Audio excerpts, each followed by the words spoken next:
snack.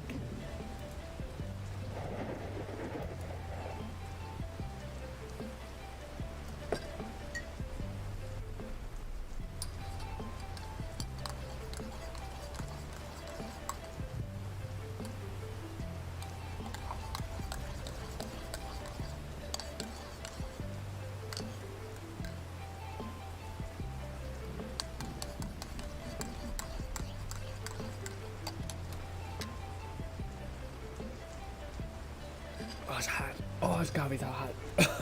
Oh, I didn't grab water. Oh. Now, how about some music? Well, we'll just dehydrate ourselves. It'll be fine. It'll be fine. That and now. Left? Right? Is it left? Is it left? It is left. All right. Hi, ladies and gentlemen. How is your Thursday, right? Thursday going. What's good, Mick? What's good, Red? What's good, Bolty? What's good, Lone? Everybody, how are you this fine day? Hopefully good. Sorry.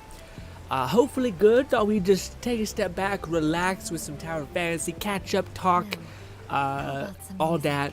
But how y'all day been? Hopefully pretty good. Let's just wind in and not wind down. Wind up, maybe. I think we're kind of gonna get crazy, but nah, more of like a hi. Lone says hello, Buddy says yo. What's good, guys? Hopefully you've had a lovely day. Hopefully you've had a lovely couple of days. What did you achieve today and or just do, you know? King says, oh, it isn't Let It Die. I thought it said Tower of Bob. No, King, not Let It Die. If you, again, only time probably see Let It Die is if I'll probably make a video on the news of whenever the like thing that they're reshaping Deathverse to be. That'll probably be Let It Die, as well as the guide for a Deathverse, which is not guide, sorry, the breakdown of ranked in Deathverse that I still got to get around to doing voiceovers and such. But yes. Lone said my day was good. I was good. Been watching anime, playing some games, etc. Gotcha. That sounds awesome. How's your art progress going, buddy? I know you're trying to do next thing you looked into is doing anatomy, like bone muscular structure. That's the muscular structure. Excited to see what that ends up yielding. On a side thing, I want to run this by you guys. I think what we are going to do, most likely for when it comes to streaming, I think we'll go through periods of like go, streaming a ton, and then we'll go through like a lean period of streaming also, which is basically 3 days. So I think I want to move us streaming. So like, you know how we do like all week streaming basically? We're just streaming all until we basically complete a video game. Our next game I want to do that with is Redfall and Dead Island, essentially. So that's what I want to do. Basically stream like every day until we either complete the game or we get sick and tired of it, basically. But I do think it'd be smart for when there's like nothing kind of going on, like there's no like massive thing to dump our attention into. I think I kind of want to use that time that there is nothing going on to get in my like learning about data, learning about patterns, and all these things I'm trying to find the time to fit in. So I think what it's gonna work, how it's gonna turn into is I think we're gonna stream basically Thursday, Friday, and Saturday. Because I'll be honest, guys, it'd be kind of nice having Sunday to just do nothing, just to kind of like whoosh, stop. You know what I mean? And even just like a little thing where it's like we're only streaming for 2 hours, but that 2 hours is still kind of like enough to be like, oh fuck. But the good news is like when I go about doing this, when I don't stream those days, I could do voiceover for Deathverse. I could actually get back into kind of making content. And like I talked about, like streaming is such a thing that you need to think of understand it, I guess. You can't just do it, I guess, or at least my perception of it. I like to understand why something is the way it is, I guess. What's good, Raiden? What's good? But yeah, I think that's what we're going to be doing with our streams. I want to get you guys feedback. Maybe you guys hate it. But yeah, I think it makes sense for us to, like, when there's things to play and things to do, we'll do a lot of doing, essentially. But when there's nothing, I think I'll take that time to either make content on YouTube or I'll just get better as a human being, hopefully, that kind of thing. I kind of pivot back and forth between those two things. Bodhi says, I saw one of the videos on your VR channel that got good views. I know. What do you call it, Bodhi? Yeah. Again, you know what's the craziest thing though, Bodhi? I was like for sure that video was gonna do well, which is it's good because that's what pattern recognition can kind of do. Like if you constantly observing what things catch people's eye, what things work, then you kind of have some sort of like background static signal that says this is somehow, some way, I can't explain it, but it fits. So like pattern recognition can tell you when you've hit the mark, but it doesn't always tell you how to replicate that. You need to code what worked even harder. Yeah, it's basically a difference between pattern recognition and like digging into data, I guess. Anyways, but yeah, I'm happy people liked it. I'm like, it was weird. I haven't got a video in a while that was like uniform love, but I also tried to make it in the most indefensible or inoffensive way possible. Like it's not a very opiniony video. It's very much just like me loving on a mod author who did some good work, basically.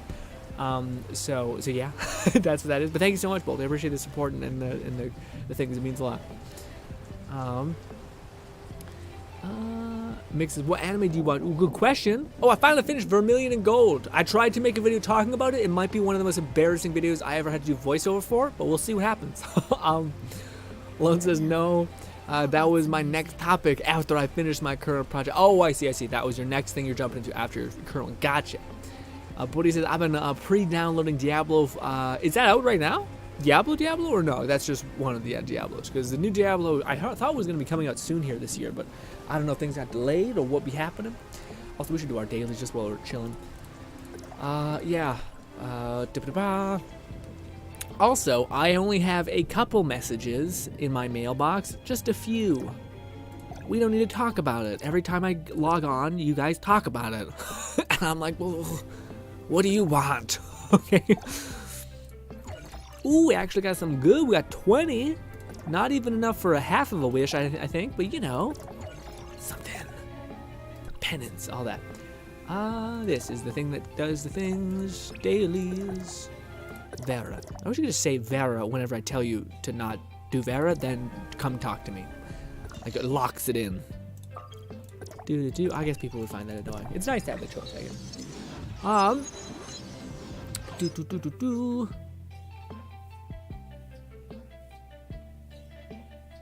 Bodhi says, I'm halfway through playing Dead Island 1. Ooh, dude, it's so good. Did you play John or nah?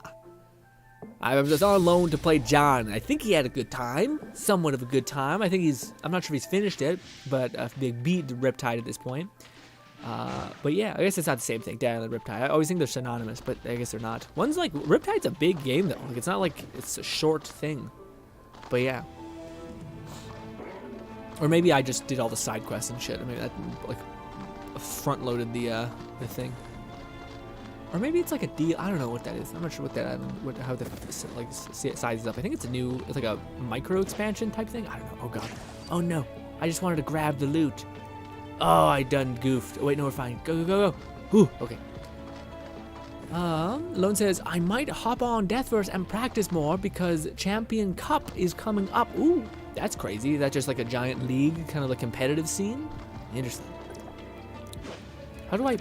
Oh, it's that. Because I was in combat, that's what I was using. That's what I was hitting. Gotcha. Mick says, I'm probably going to leave early, unfortunately. I get it, Mick. Enjoy your rest of your day. Thank you so much for stopping up and checking on me. Hopefully take care. Hopefully I can see you again. Bolty says, I saw one... Oh, right, the video thing. Tomorrow's the closed beta. Oh, for Diablo. Okay. What was the game people were telling me about recently that they were starting to get into? Well, I kind of want to talk to you guys about two things. One, have you heard the criticism or the like overviews of Dead Island 2, the new one? And two, what do you guys think about Redfall? Yeah. On the topic of Dead Island 2, I wanted to pick your guys' brain about this because I'm not sure if I don't know. One of the things I love, and I still love, is the gaming industry. I really like gaming news. I like hearing about, Xbox acquired this. Their new strategy is that. I just don't know why. It's just something that like makes sense to me and is interesting. It's also like a medium that I exist in, so I kind of like to just understand how the players are playing, I guess. So I like the gaming space in general. So I'm subscribed to a lot of channels that are like from old media of gaming.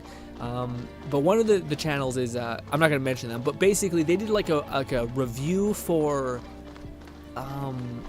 like a quick 7-hour demo of Dead Island 2. And to me, man, it is so frustrating the way people review things nowadays, especially old media. To me, it is always made to be like the most clickbait journalist weirdness that I've ever seen. And they disregard the ever-living hell of what the game creators were trying to create their product for. It almost seems like they all want their game to be like the thing that just surprises the shit out of them. Like let me explain. One of the criticisms I heard for Dead Island 2, and it might be a dog shit game, I don't know. But one of the criticisms I heard, which to me doesn't make any sense for Dead Island 2, is if it feels like a game that came out in 2013, basically the same time that Dead Island 1 came out. And to me, man, I don't know, it just like, that was the most unhelpful thing to say ever, because it's like, you didn't explain, is it because of the FPS factor? Because I like FPSs. Is it because of the melee factor? I like melee kind of beat 'em up games. So like it's like it's a way to be the most corrosive you can possibly be, validating your own feelings while polluting who might enjoy that experience. You know what I mean? And it's entirely okay to say like, I really disliked the combat. It felt clunky. I really disliked the way the story happened. None of the characters I personally felt endeared to at all. Like that makes sense. But to say something that like a game feels like it came out in 2006 and it looks good, it looks plenty good. The combat and the bone system, they say like, yeah, I know, we've seen like the dismember system before. I'm like, no, we haven't. Like Dying Light is what they were, I think, referring to as like something that they've seen similar. And I'm like, yeah, we've seen aspects of that, but not like this. They're not even trying to white knight for Dead Island 2. I want to know, like, I think it's valuable to understand the actual like point of your criticism. Like if someone says, I don't like this behavior within you that you've done because it hurts me in this way, you can understand that, you can empathize with that, you can even change that about yourself if you don't like that effect you're having on a person. But for someone to say like you're toxic, or like you're one of the phobics, any of the phobics, without telling you what about my behavior dictated that feeling in you. Because I think oftentimes if people say it out loud, they realize, oh, this is just a me thing. I'm just kind of the one that might have kind of been fucked up in this. And it's my specific tastes that are the thing that's disabling me from doing this. And it's also frustrating when you have a reviewer that's been in the gaming space for like years, like 8 years, and like, dude, you're burnt out. You've obligated to play video games in such a way that you have to describe them to other people in a very rigid way. You're burnt out. You're not the person who I think the person made the game for. You're not the fan that actually just enjoys this type of game anyway. And instead, the reviewers always come from it at an angle that to me is extremely not helpful. It's like an angle of like a person who's been playing games and reviewing games for years and how they feel, not about like, hey, who is this designed for? This type of person? Let me think through what those people probably like and understand them, and then say if it's going to hit for them and if it's not. And if you don't like any of these things, then it's probably not designed for you, so probably avoid it. Like that to me is helpful. That to me is insightful. But I'm triggering myself constantly because I'm subscribed to these old people. I don't want to unsubscribe because they took care of me as like information and all that shit. But yeah, in the past. But how do you guys feel about that? Did you guys see any of the Dead Island 2 criticism stuff? A lot of the criticism I heard weren't clear at the very least of like what they actually meant. It was a lot of like if you think back, what was the criticism that they were gonna give you? I don't know what it was.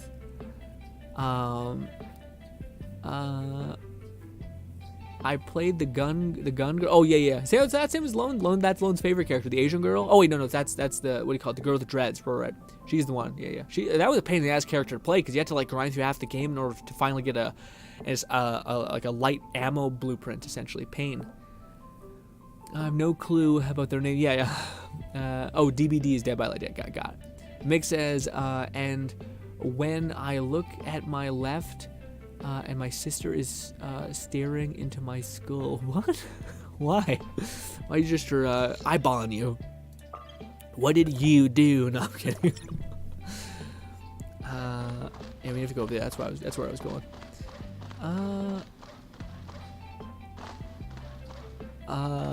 What's it, Damien? Damien says, you still play this game? It's kind of a filler game for me, to be honest. It's either that or like Genshin or Warframe. Warframe sounds fire, but I don't know. Yeah, everyone has those games where you don't play. You kind of dabble when there's nothing to do, and you kind of just need to decompress. This is a game that I don't have to think and play.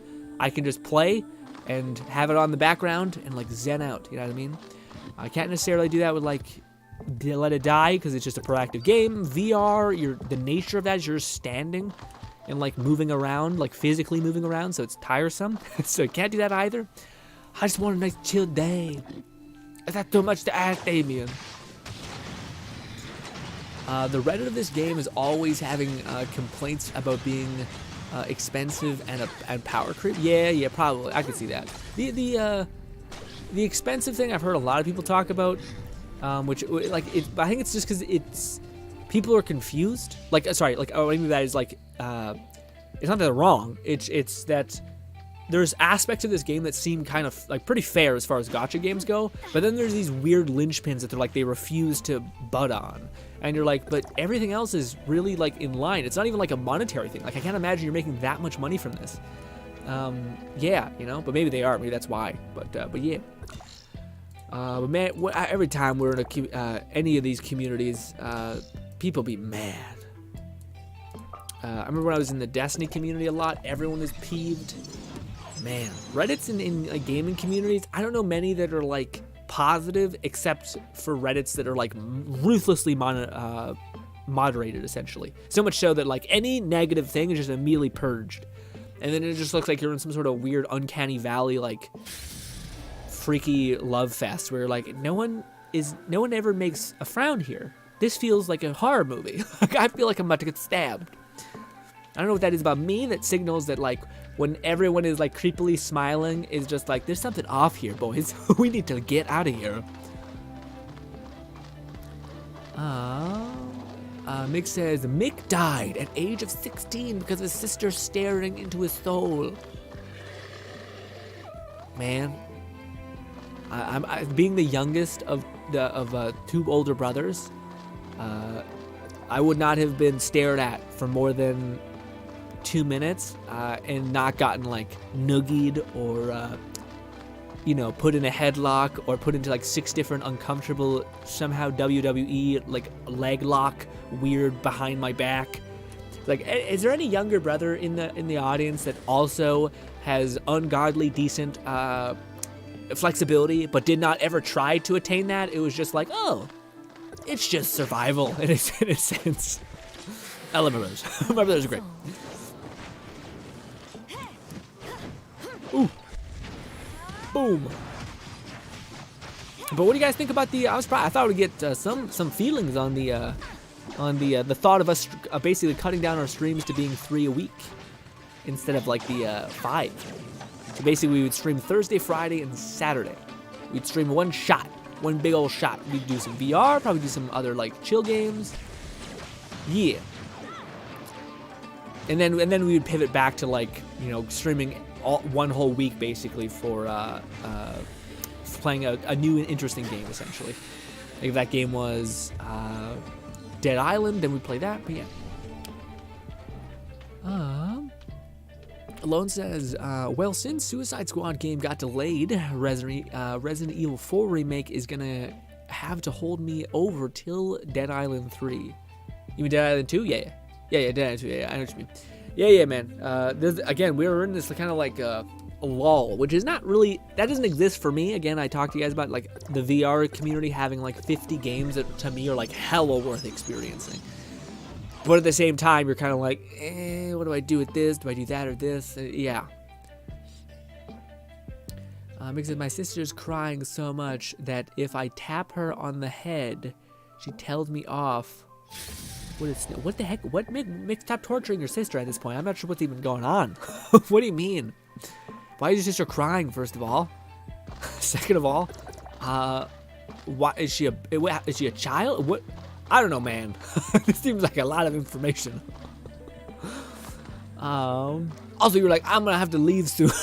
Talk about your sister. Damien says it was very positive when the game first launched, but got more and more negative. Yeah, no, I agree, Damien. But isn't that a lot of communities though? When like it's good, and when it's negative, it's hard to pull people back from being negative. You know what I mean? It's tough. Like, do you let people express themselves fully and then they kind of vent, which is good, or do you like? But then also that just basically venting can get to a point where you're just covered in despair. Like everything around you is just shit, horrible, awful, and you no longer are grateful for the things you do have, and instead it's just a fucking cesspool. You know what I mean? I'm all for venting, but I think there's a line where you need to be like, okay, this is just making this whole thing filthy. Like the whole environment just seems toxic and shit. So chill.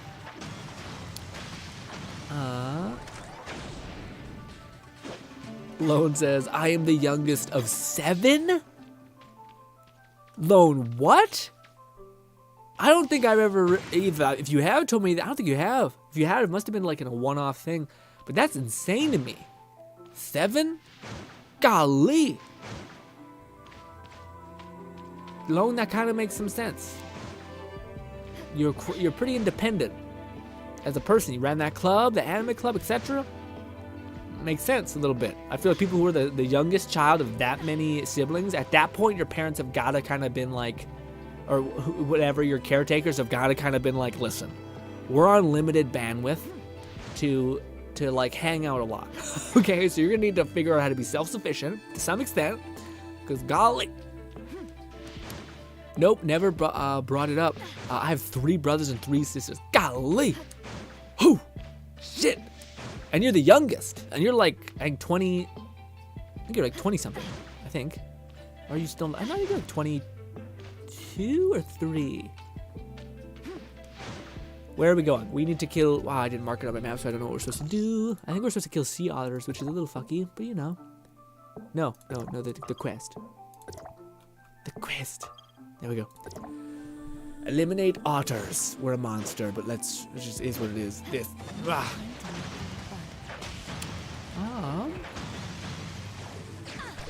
Damien says, are you getting the PSVR 2? Damien, I already got a Quest, and I'm not rich. So, also, I think I'll save for the Oculus Quest 3, even though I know PSVR is awesome, man. I just kind of have a little hope that Sony would eventually pivot their VR exclusive content to PC. They've already done that with Horizon. I think there's even more of a reason to do that with VR, just because there's such a limited sample size, and their PSVR hasn't been selling like absurdly. I think it's been selling good enough to like validate what they've done, but not to the point in which it's gonna make it so that like 20 million Oculus Quest stuff is not gonna go. You know what I mean? But yeah, there's a lot of stuff happening with Meta also. Like a lot of reshifting company stuff, them taking a back step finally to the weird metaverse like giant world, and instead of just hopefully focusing on making actual games. Although I don't know if they're just pivoting to AI or something. I don't know what their main thing is. Ooh.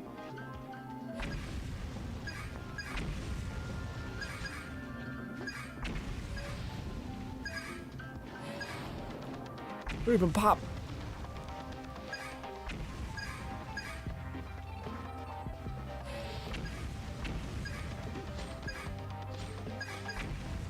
Ooh. Give me that purple. Ooh. Man, not a lot of golds. Did they change this? This used to be like super plentiful.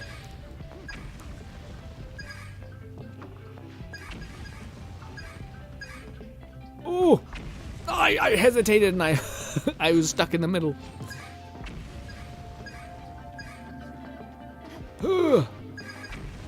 Nice. I detonated that. Okay, come on. Oh.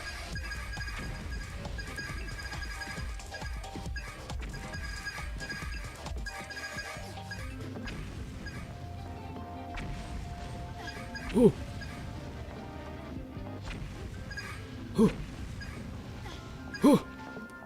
I hit it. I didn't see it in the cluster.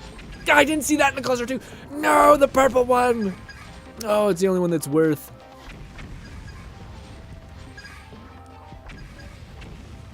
I don't know what that clock does. Oh, it must give you time. It doesn't actually slow down.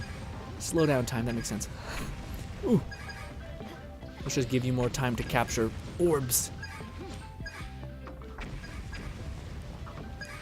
Also, I think I may have finally done it. I've watched enough manhwa that I started to see the patterns, and it's getting slightly, just slightly, but still enough of less fun. What happened there? I don't know why I didn't get frozen. Boom! Ah, my heart. Let me catch up on chat. I feel like I missed something. Lone says, so we going back to our old stream schedule? Was that our old stream schedule? Only for a time, if it is. We're going to go Thursday, Friday, Saturday. Boom. 3 days. Dush. We're going to reclaim Tuesday for editing and making content videos. Learning as well. And then Sunday is going to be just a day that I try not to do anything. Or I might do a little bit. But yeah. Until there's stuff to do. Because I noticed that, like, to me, I just feel like again, we streamed Skyrim a couple days ago. Or, yeah, literally, yeah, a couple days ago. 2 days ago. And there were times where I'm like, I didn't have enough time to like queue up things, like figure out how to make like a really fun stream in a one shot, because I was trying to do all this other stuff. I just basically don't have enough resource time to do the things I want. So hopefully, when there is nothing to do, that's when I can grow quite a bit, become a smarter and more effective person. That's the hope, at least. But yeah. But again, when Dead Island comes out, we'll be back on going pretty hard, and then we'll have these moments of kind of like rest, which I think is good.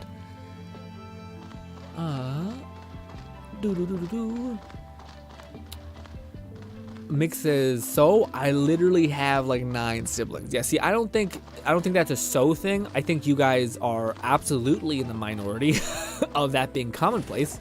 So I think Lone is entirely in the right to be like, that's a lot of kids. That's a lot of family. I think when you get past 5 or 4, as a third child, there's a difference from me and my brothers, for sure. So I can only imagine if that carries out a little bit. Although with the second, youngest being 11 years older than me. Oh wow! Holy shit! Wow, so your parents must have had you like, okay. That makes, wow, that's an interesting family tree, Lone, golly. That's such a unique thing to, I don't know many people who have that kind of situation. Not situation, I guess, like family tree, I guess, or family circumstance. What does it want me to do? Oh, what is this? Defeat star antelopes. Oh, okay, I think it's just enemies.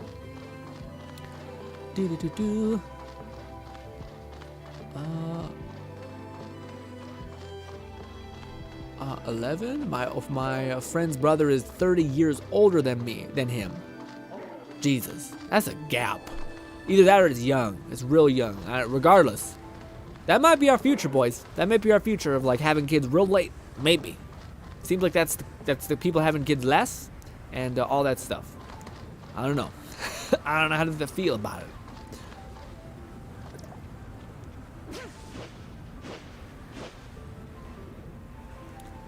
What did it want from me? Is it below this? Defeat star antelopes. 3. I hope this isn't like a mission. If I jump into the goo, I assume I die. Yes, I fall through the world.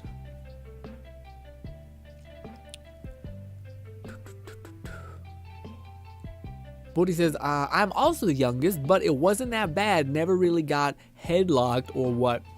Huh. Don't know. I didn't know that was possible, to be honest. I feel like you're lying to me. Star antelope. I guess I know there's antelopes like that we could fight. I just don't know if this is just like they're somewhere in the proximity of this world. Why are we by cactuses? I just will run around for star antelope. Have you done this one, Max? Or Raynade? Have you done this one? This defeat star antelopes. My friend got headlocked by his brother. I once got headlocked. It didn't hurt though. Yeah, no, it's not usually not like a pain thing. Yeah, you guys don't register with that meme where like brother accidentally super harms little brother and then is immediately kind of like, you're fine, I'm sorry, don't tell mom. You don't recognize that? You don't have like, that's like, oh, that's the most relatable thing I've ever seen in my life. No? Well. That's on antelope, right? Maybe. I mean, I don't know what the fuck anything's called in this world. Hey. Nope. Rhino. Makes sense. I know there's like some deer-like things.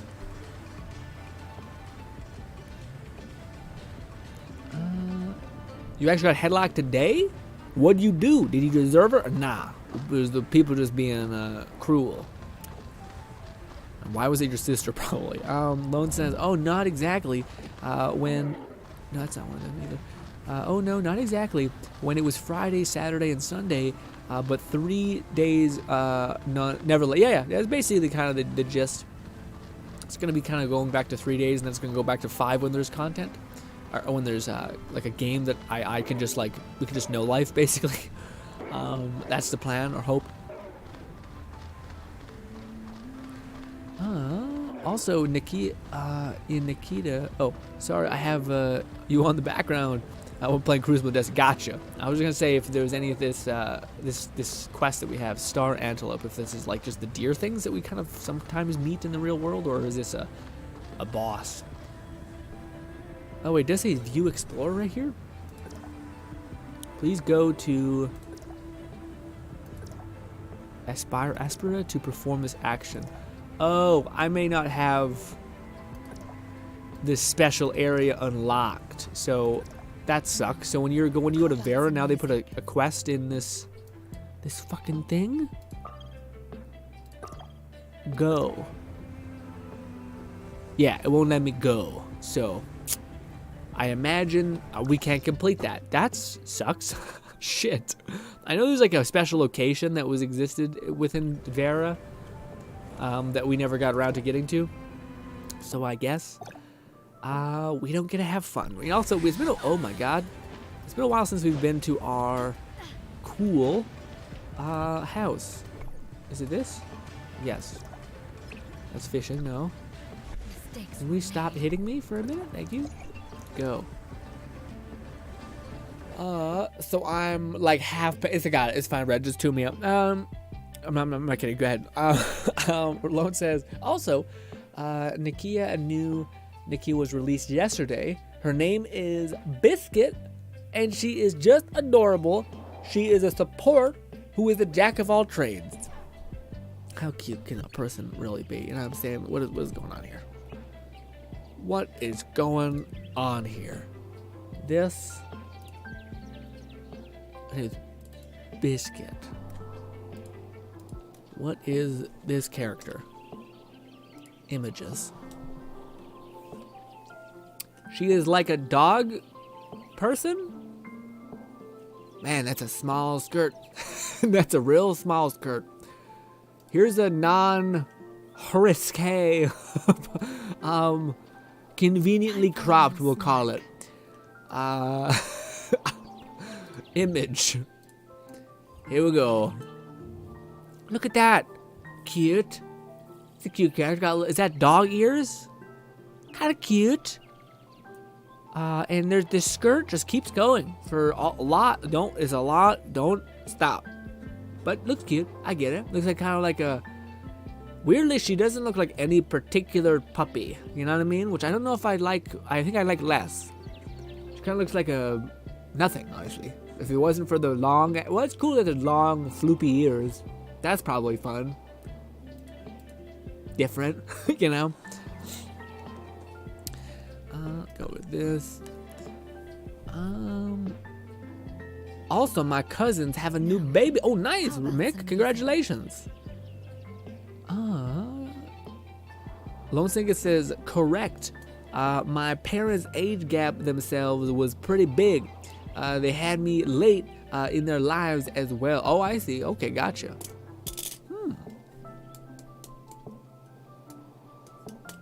Rainade says, oh yeah, Red says, while I did grow up with brothers, I am technically an only child, sadly.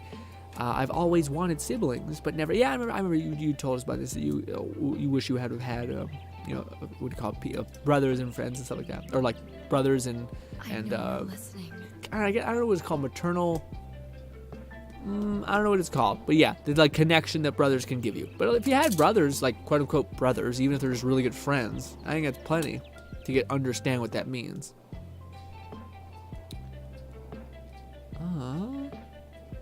Lone says she takes care of the dogs in a shelter. Gotcha. What's with the floopy ears? Is it just like an earring, or is she half puppy? Nick says, man, hope people in Syria and Turkey are all right. Apparently there's a flood as well. Oh fuck, I didn't hear about that yet. Jeez, man, I all I know right now is that there's a lot of shit happening. Like apparently there's earthquakes happening in Canada, which is like freakishly different. Like we've never had that ever. No. How about some music? But yeah, people keep saying, I feel it. And I'm like, you don't feel anything. Okay, I'm sorry. It's like one of those things where I'm like, do you? I mean, maybe you do. But I think for us, it's like, I think people, if you're looking for something, you'd be like, that was probably it. Your brain will find it in the world space. You know what I mean? But yeah, man. Every time I turn on the news, you get filled with either dread or exhaustion. So I continue to go back into the fold, although I am constantly like, you know. Time for a little snack. Red says my brother and sister, quote unquote, or air quotations for brother and sister, are only by law. They are previously my aunt and uncle. I was adopted by my grandparents. Oh, okay. Huh. My brother and sister are only by law. They are previously my auntie and uncle. Aunts and uncles. Interesting. That's. I feel like I'm trying to connect the dots, but okay. I kind of something in my brain says I kind of see a way that could work. Doesn't seem pleasant. Doesn't seem like a pleasant outcome for how that had to happen. Yeah. Oh, wait. So you're adopted, Red? Interesting. I'm kind of swirling that around in my head with what you've talked to me about, how you're like you kind of feel a disconnection almost with your mom. I don't know if it's sad. I wouldn't say it's sad. Mick's able to feel how he's able to be filled. Yeah, I don't know. I feel like that kind of is. I mean, there's an aspect of it that could be sad, given how your experience went, but it's also, I don't know, to me there's, you know what makes me sad? I watched a video recently, not recently, it was a long time ago. It was one of those cut videos where they had like the adopted parents talking to their, the adopted kids talking to their adopted parents. And it was weird that like, I don't know, it was kind of, I don't know. It made me feel sad that like it seemed like for a lot of them the consensus was that they would not adopt, even though they were kids that were adopted, and also that even though their adopted parent like paid for everything, loved them unconditionally, they still felt like there was this thing that they couldn't. Time for a little snack. Connect or reach, and I thought that seems sad. That seemed really sad to me. Yeah, I don't know if it's maybe like pride or whatever, but if a person chose you and like raised you and like bet all their coins on you, I feel like it's almost just the pride in me, whatever you want to call it, the not honor, the what's the word for like this pillar that is going to define you, this principle. There we go. It would be like a principled thing where you'd be like, no, you're always going to be the person who I'd call mom. You know, you're always going to be the person that I would like 100% commit to. You know, like I'm not gonna, if I had an option to meet this other person or whatever, I'd still define you as the person that never gave up on me and never, yeah. I guess there's different versions of that for people who have lost their parents in a different way. But still, I still feel like it didn't change the outcome of the fact that this person rode with you, you know, and nurtured you. Now, granted, that's one of the things that to me is also the most dark thing in our world that we don't kind of address, but it's how fucking horrible the adoption process is. Like how many horrible kids get it's the worst. Yeah, like just monsters are in that unfortunate thing. There's like very few ways that people communicate how to filter that, unfortunately. A little depressing, a little phase of the podcast. Brought on by your boy, sorry. I keep forgetting to buy all these. I think I've stocked up on a decent amount of them. I still have yet to get the bike. I know Red's probably the only one of us who've attained the bike, but you know, he's rocking it. Probably, well, he's not rocking it. He stopped playing, but he has it theoretically. If he wanted to, he could log back on and do things. Oh, now we have the event to chip away at, and then we have story, so we have plenty to do. Mom says, so Biscuit, her kit revolves around her buffing attackers, defenders, and supporters. So she's just a buffer. Seems like it makes sense. She's like a nurturing dog owner. She gives critical rate to attackers and restores a very small amount of HP per second for 10 seconds for defenders when their HP is at a certain threshold. Got it. That sounds awesome. That sounds amazing. A really good support character, sounds like. Red says, better outcome than if I was not adopted. My biological mom was a hazard walking, both to herself and to me. She was a person who was influenced by drugs and other mental issues. Yeah, man. That's a tough go of it. Yeah. It's always like whenever you learn this stuff about people who you've known for a long time, it always reinforces people be strong, people be extraordinary in their capacity to. And again, I'm assuming to those said people that it's nothing. It's like, well, whatever. It's just what do you mean? Nothing about what I did seemed incredible to me, but to me it does, you know? Oh man, if you guys want to see, I watched this video today, popped up on my thing, one of the podcasts that like, I think if I watched, I would become a better human being, but I somehow conveniently stop watching sometimes. You know, I just like kind of stop doing something that's good for me, even though I don't know. But yeah, regardless, it's called the Healthy Gamer podcast. Basically, it's like the guy, it's like the Dr. K is his name. It's like he basically just does like therapy sessions with influencers or whatever. But he does ones with like just his audience of people who are going through stuff.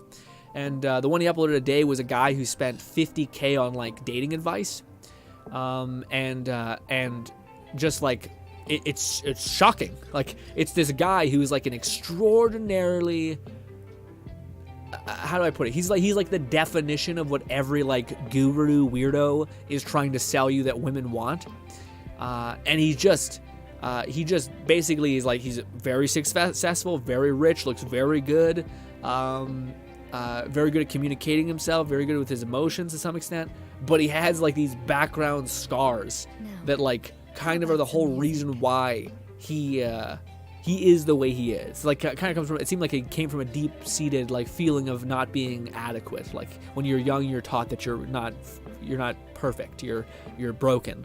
So then for him, he just keeps trying to solve problems. He's fucking great at solving problems, but that same thing that's keeping him from solving problems is the same thing that's like kind of destroying him in a way. It's I don't know. To me, I could watch people like therapying themselves and like learning about themselves, and like a dude who just is fucking skilled at just weaving through all the bullshit, the guards that people put up, and then being like, what about this? And then you say that one thing, and then the person just comes undone. Like they just cry, they have a painful response. It just, man. Much people call it therapy and calcified science or whatever it is. Man, I've never seen an effect like a person can have on another person who really knows how to communicate, and specifically in a therapeutic way. But anyways, but I go to that shit to cry. Like I don't know what it is. Learning about like a human being and like unraveling them makes me tear up a lot. When you actually like, yeah, when you hear about a person whose dad scarred them in such a way that they always felt imperfect. You know what I mean? It's like a fucking, yeah. Yeah. And Red says, I will not. Tower Fantasy, any game like this is bad for me. Yeah, no, absolutely. Stop playing it if it's bad for you. Yeah, absolutely. Yeah. Mick says, wait, before that, Red says, before a better outcome. Oh, right, than that, Mick says, my grandfather used to be so nice to me. He used to give me me sweets and whatever I asked for, but unfortunately he died to go. Yeah, man, that's the brutality of that thing, man. I'm kind of terrified.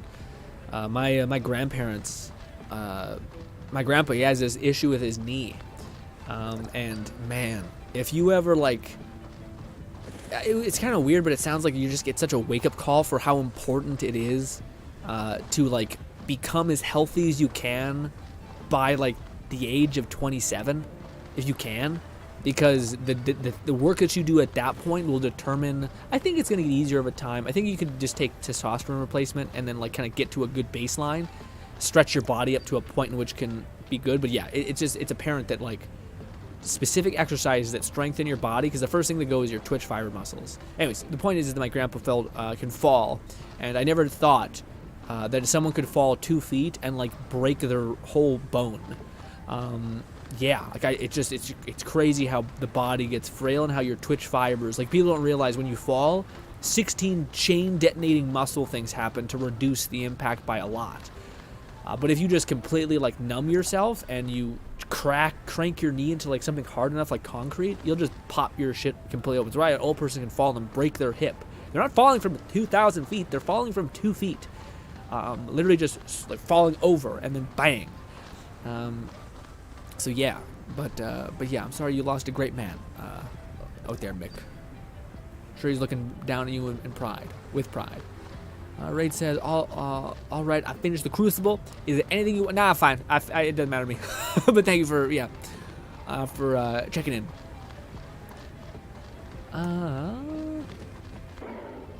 Alone says, fall below 50%. She grants invulnerability. Yeah, she seems like a crack character. Restores health. Happens twice in battle, and support she gives is right. She must be a legendary character then, yeah? Must be. She ain't. That's broken as hell. What are we doing? We did that. I wanted to do the super fun event. That's just the best. Let's just do this. I don't want to. Sorry. I'll do Dimensional Trials. Yeah, that'll be at least something fun to watch in the background. We'll do that. Go. Maybe we should do matrices. No, do that. What did matrices really give you? No, definitely do weapons.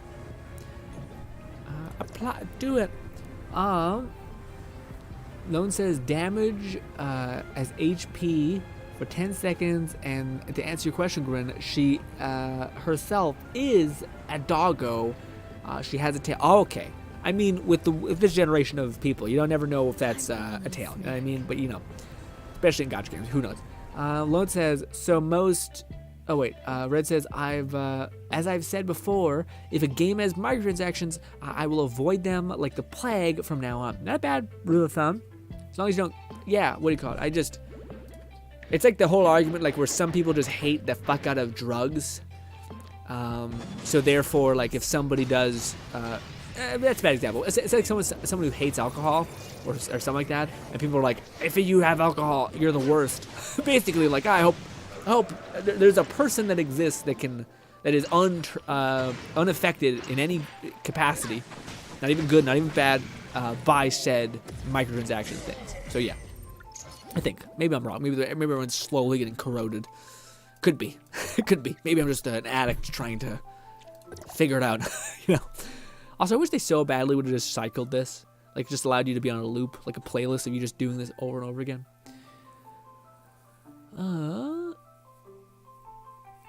Yeah, but to Lone's point, there's every game nowadays seems like it is just like, well, just a little bit of microtransactions. What if it's like Overwatch, where it's like it's a cosmetic Is it still too much? Maybe.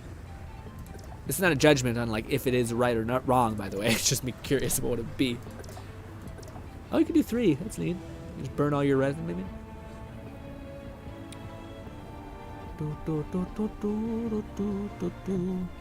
Go.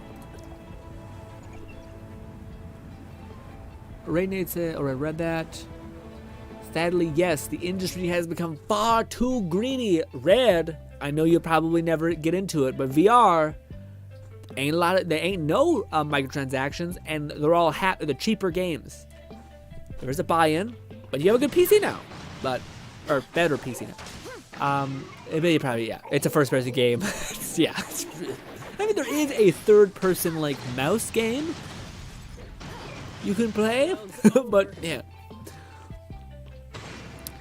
Lone saying, dang, Red, I enjoy playing games with you, my friend. Yeah. Oh, well, there'll be some convergence. You know, we have Dying Light 2, which doesn't seem to have any microtransactions in it. Oh, well. Maybe. There might be a cosmetic skin here or there, maybe. Yeah. That's co-op. I'm not sure. Red probably won't play it, though, because he doesn't like, yeah, what is it called? It's the first-person games.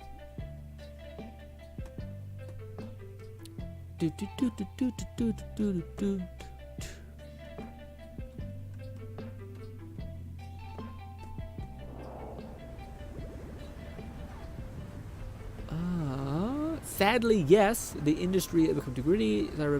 Miss. Yep, Biscuit is indeed an SSR character. She better be, man. Although I still don't know if any games really made me feel like the power of what I think a support could be. Like in that instance, that sounds awesome, but it's not a game I'd ever really kind of. I don't think you'd feel the effect in the way that I want to feel the effect. You know what I mean? Like I can't remember what game it was. There's always like a shred of this feeling in some games, but then they kind of like don't develop at all.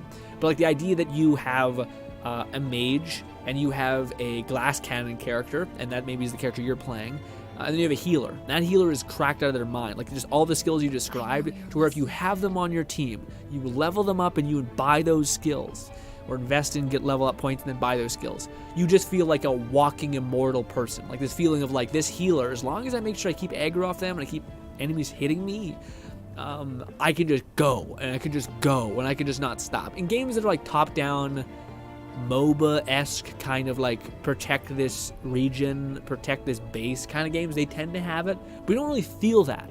You know, if we had like a game like Dying Light or Skyrim or Fallout, any of those games, not Dying Light, sorry, Dead Island 2, where it's just like again, there is in Dead Island 2, there's a melee, like brawler, brass knuckles. So if you just could run into like a horde of zombies, you just keep punching and know that like your ally is just constantly resetting you, bring back your body, that'd be awesome. Also, it'd be even cooler if in the game for Dead Island that they allowed your character to also wield the gore system, so like your arm could fucking get all degraded essentially, and you could heal. This of course is no longer Dead Island 2, but still. Did we burn all of our resin also? Oh, no, we didn't. Why did we do ×3 then? What does ×3 do? Oh, no, just continue. We can just do as much as we can. I know you're listening. Rainit says, oh yeah, we could do Fortress Clash, Grin. I haven't done those. Sure, absolutely, we could do that, Red. A raid, sorry, we'll do that raid. Red says, I don't know, I've just got to the point in my life where I've grown so very tired of the industry BS. Give me a sec. Industry BS. Now I pick and choose carefully what I buy and play. Yeah, no, that's a good idea. No, I think the idea that, well, first of all, like just distancing yourself. Like one of the greatest skills is realizing when you're getting fatigued by anything. Because that's like kind of the root of addiction, is like even if you're being fatigued, you need it so badly that you don't care, so you'll just do it anyway. But this idea that you're gonna basically pace yourself to the extent in which you can actually enjoy something is, I think, an important thing, or a valuable skill aspect, whatever you want to call Like for me, like I can tell right now that like I was watching anime, like I watched like 4 anime back to back, and I was like, God, I love anime. And then I was like, oh man, this is a lot of anime. I'm starting to see like the tropes are just kind of uncreative, and it starts to kind of like it starts to be disintegrating almost. Like it starts to disintegrate your enjoyment for this thing because you're just consuming it so much of it. And that's, what do you call it? Having a break and like going and doing something else. Like in your case, I'm sure it's like, what do you call it? Making something, creating something on thing. Maybe it's watching a stream. Maybe it's watching a TV show. Maybe it's just getting away from all of it and just going for hikes because you want to get into that for a little bit. You know, it's just like taking time to pursue something that is interesting as well, so that the thing that you're interested in, you can remain interested in. Red says, I'll get VR eventually. I'm very interested, but ooh, I can't wait. I can't wait. I hope that sparks that, like, okay, I'm not into FPS games, but this shit's different. Okay, this shit's different. What am I doing? Also, I want to talk to you guys about this. What do you guys feel about this thought? Also, Red, I'll send you an invite. I'm not sure if you're logged on or if you even want to play. I may have misunderstood what you were asking, but we'll see. Team invite. Oh yeah, no, you're ready to rip. Okay. Okay, so I have this thing in my head. I don't know why. I think I know why. It's there, but basically there's this thing where I do not, in any way, like spending money. Like it fucking bothers me. Like I don't like it at all. Let's do fortune craft. 3 times X hard mode, go. Anyways, so I don't like spending money. And it's good. I've saved a good bit of money, but I'm trying to get. I realize that in order to like make money, you need to have aggregate skills, and that can sometimes cost money. Or you can access a tool that can aggregate money. So the idea for me that I was trying to think through and get was, if you want to buy something, and it's okay, first of all, to buy something just because you want to have something that is nice. You know, if you want a long time without treating yourself, then absolutely. But the idea would be that if you were to kind of go through a checklist of, is this actually worth it to buy? Would this open up opportunity to me? Would this make me more efficient or effective? And does this basically nourish a part of me, whether that's skill, whether that's learning, whether that's a particular thing, etc. And I'm all for like going out of your way to try to maximize the maximum amount of value for the least amount of money. I got that. You know, pirating and all that stuff is basically like, well, let me make sure this is good, and then if it remains as good, then I'll just buy it, or I'll just take it all and leave it all. Everything goes to shit. But anyway, But yeah, I think that lens to me helps me think through things, because like I've been holding off on getting this YouTube tool. It's called vidIQ. And one of the things I just fucking hate doing is basically it's like metadata. So it's like, if you make a video, this thing helps you think through the eyes of a person that would search for it. So therefore you can tag it appropriately. Now don't tag things just a bunch of random shit, because then people won't actually. They'll be like looking for a PewDiePie video, and then your video will come up, and they're like, I'm not interested in this. I'm interested in this creator who does this type of thing now. So tagging your video, that would just make it do worse. But even still, it'd be like a nice little resource and tool to have. Also, my God, we're already at Valkyrie? Things have changed. Everyone else has gotten stronger. Makes sense. But I don't know. I was trying to think through that thing of like, what would be the checklist that you would determined to be something that would be valuable enough to where you could buy it. You know, because I think about that with my my computer. I'm like, I'd use the shit out of my computer. Yeah. So why would you hesitate on like getting a really solid version of your computer, I guess? You know what I mean? That's kind of like the thought that goes back in my head. Because I still have that abrasive feeling. But maybe it's just me. I don't know. I kind of like the idea of coming up with like a checklist of like things to validate if this thing is actually going to be worth it or not. That makes sense. Lone says, also, I hanged out with one of my many Nikia today. Her name is Vesti, and she is a cute time bomb of destruction. So she comes to me asking, how do I make friends? And after not going well, my character was, and after it didn't go well, your character was like, oh shit, Are we gonna beat this? Also, it is insane to me that Gamer, Raidnade, has gotten surpassed to this extent. We are in a party with 2 giga whales, like ungodly giga whales. Jesus, Jesus Christ.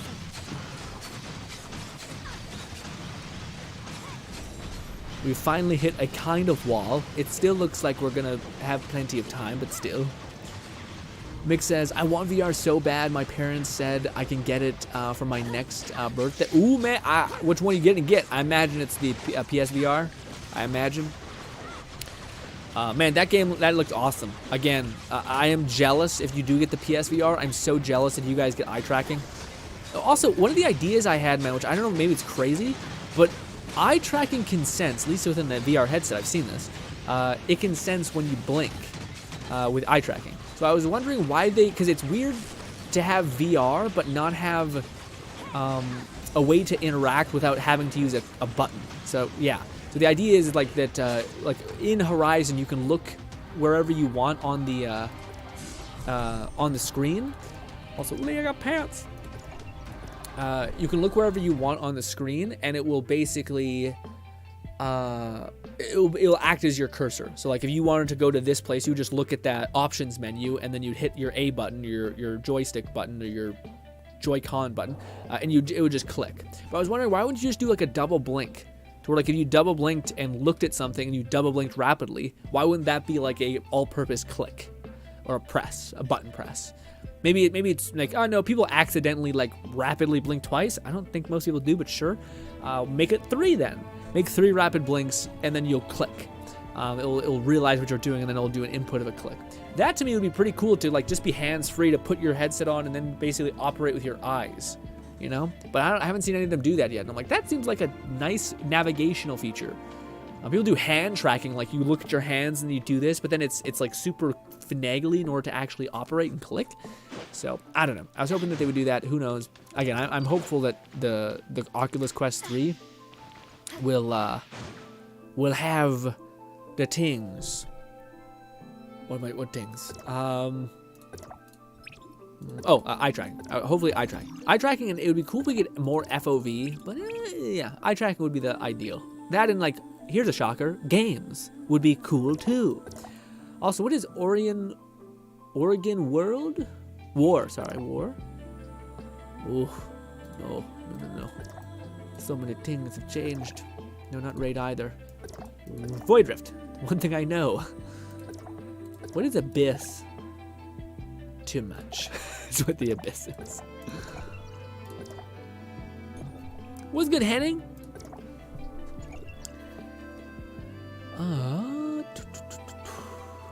But I hope you get VR for your birthday, Mick. Also, goodbye. Going to sleep, maybe? I don't know. You say goodbye. Lone says, I'll be your friend, and she was a bit hesitant. We pinky promised, then hanged out, went to watch a movie, went to lunch, confessed her trauma from she was a human, and everything ended wonderfully. Okay. Okay, you want to date with a bomb, and then you're like, hey, I'm kind of fucked up, but thanks for hanging out. That's sweet. That's nice. Just the cadence in which you told me just seemed like this is a lot. I forgot it was a video game. So I was like, oh, do you just trauma bomb with somebody? Okay. Oh, wait, there are characters. Okay.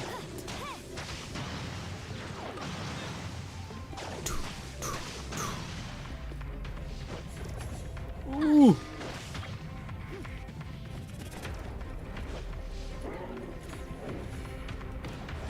No, I'm not. I'm dead. Stop. Controls. Eesh. There's one over there, and there's one to the left. No, pick it up. Thank you. Oh. Whew. I seen one over here. Did I get? It got nipped, maybe? Nipped in the butt. Let's climb higher. Damn it! Ugh. Come on. Okay. I don't know if there's a lot on higher platforms, but maybe.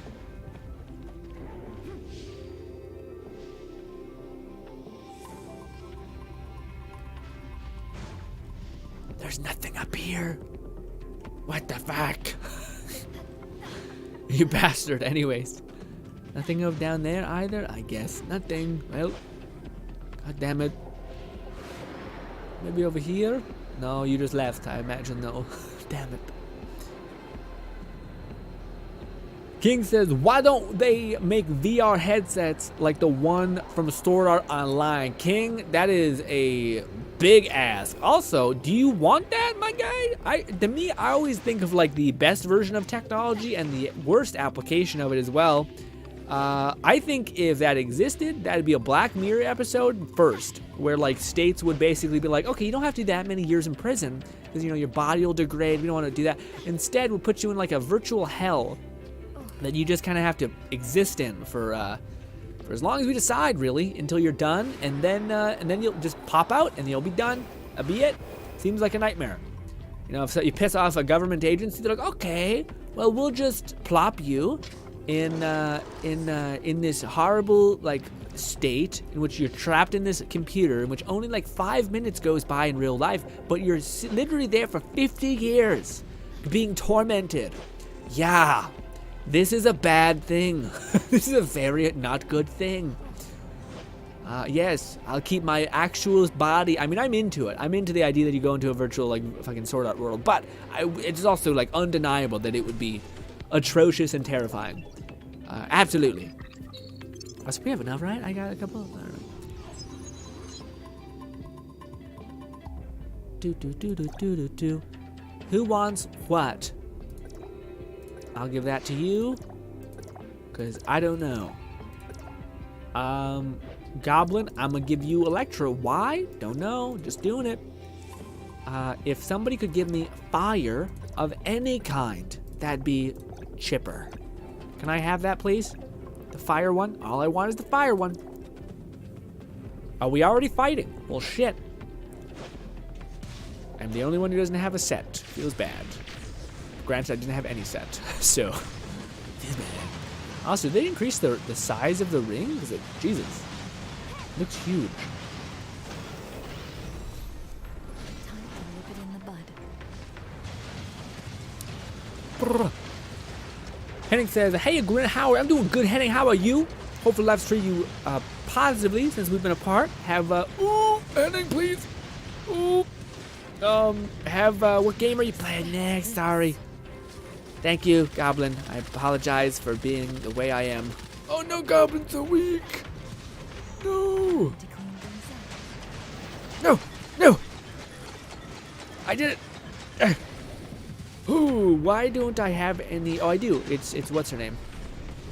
This, but I don't think I have any skills on her, so we can't heal too much. Get out of there. Ooh. Heal. Man, we heal for nothing. We have not built this character at all. I do think we just spawned in and used her. I'm dead. Come there. Thank you. Oh, she's like a cute little, like, yeah. I don't know what she is actually. She's the jest person. The casino poker player. Oh, nice. Nip it in the bud. I got you. Wait. Switched weapons. Fucking shit. I want to heal you. I want to heal. No, I think you died. Oh god. Or maybe it's just like I'm dead. I'm dead. Somehow I know I'm dead. I'm dead. They're almost dead, but still. One of us is out here surviving. Okay, with nothing. Okay. Go. How was me? I did it. No, I'm kidding. Yeah, Goblin. Killing it. Pain.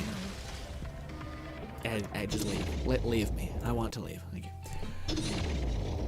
Ooh, that sounded horrible.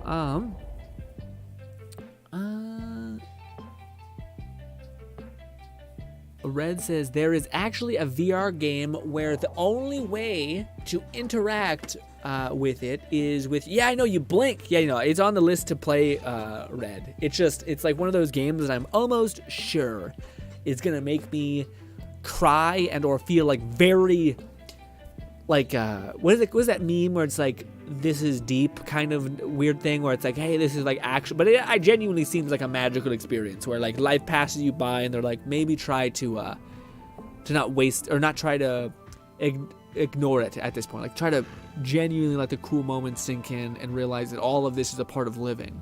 It looked like a really cool game. It's up there for like one of the ones I'm like, do y'all want to feel today? And you're like, no. I'm like, I get it. One day we'll do it. Also, we can't do it because we don't have the. Well, I think you could still click with the Oculus Quest controller. I think just like PC. But it wouldn't be as impactful. I think. Let's just get an eye tracker, which wouldn't be the worst.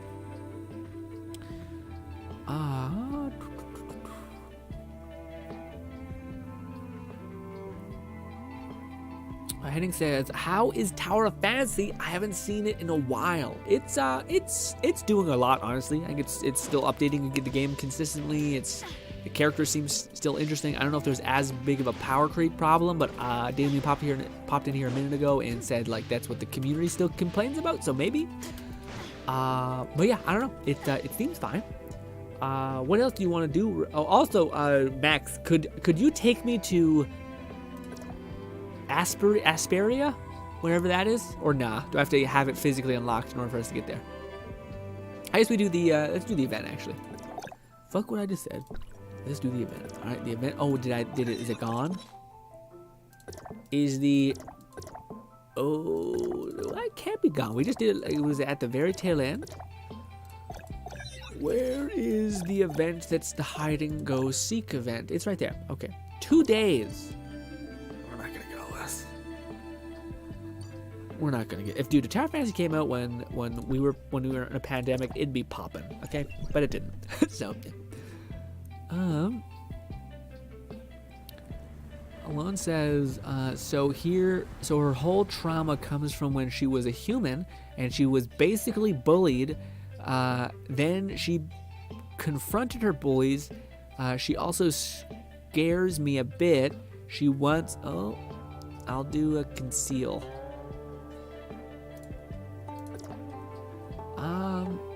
She confronts her. She also scares me a bit. She once said she was having nightmares about murdering.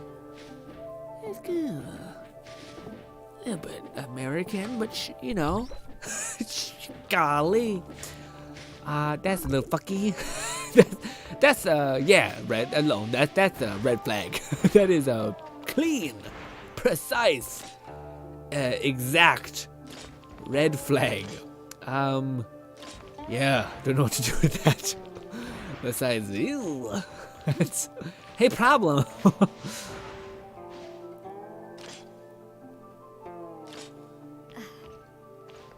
I guess I could play Sarah, or whatever her name is. Tiny girl. Will it not let me be a light or whatever? Why? It won't let me be. Is that because it was too difficult? No, there we go. That is enough. It might be too bright, but maybe not. I'm just to hug this corner. Probably will get caught immediately, but it doesn't matter. We get points anyway.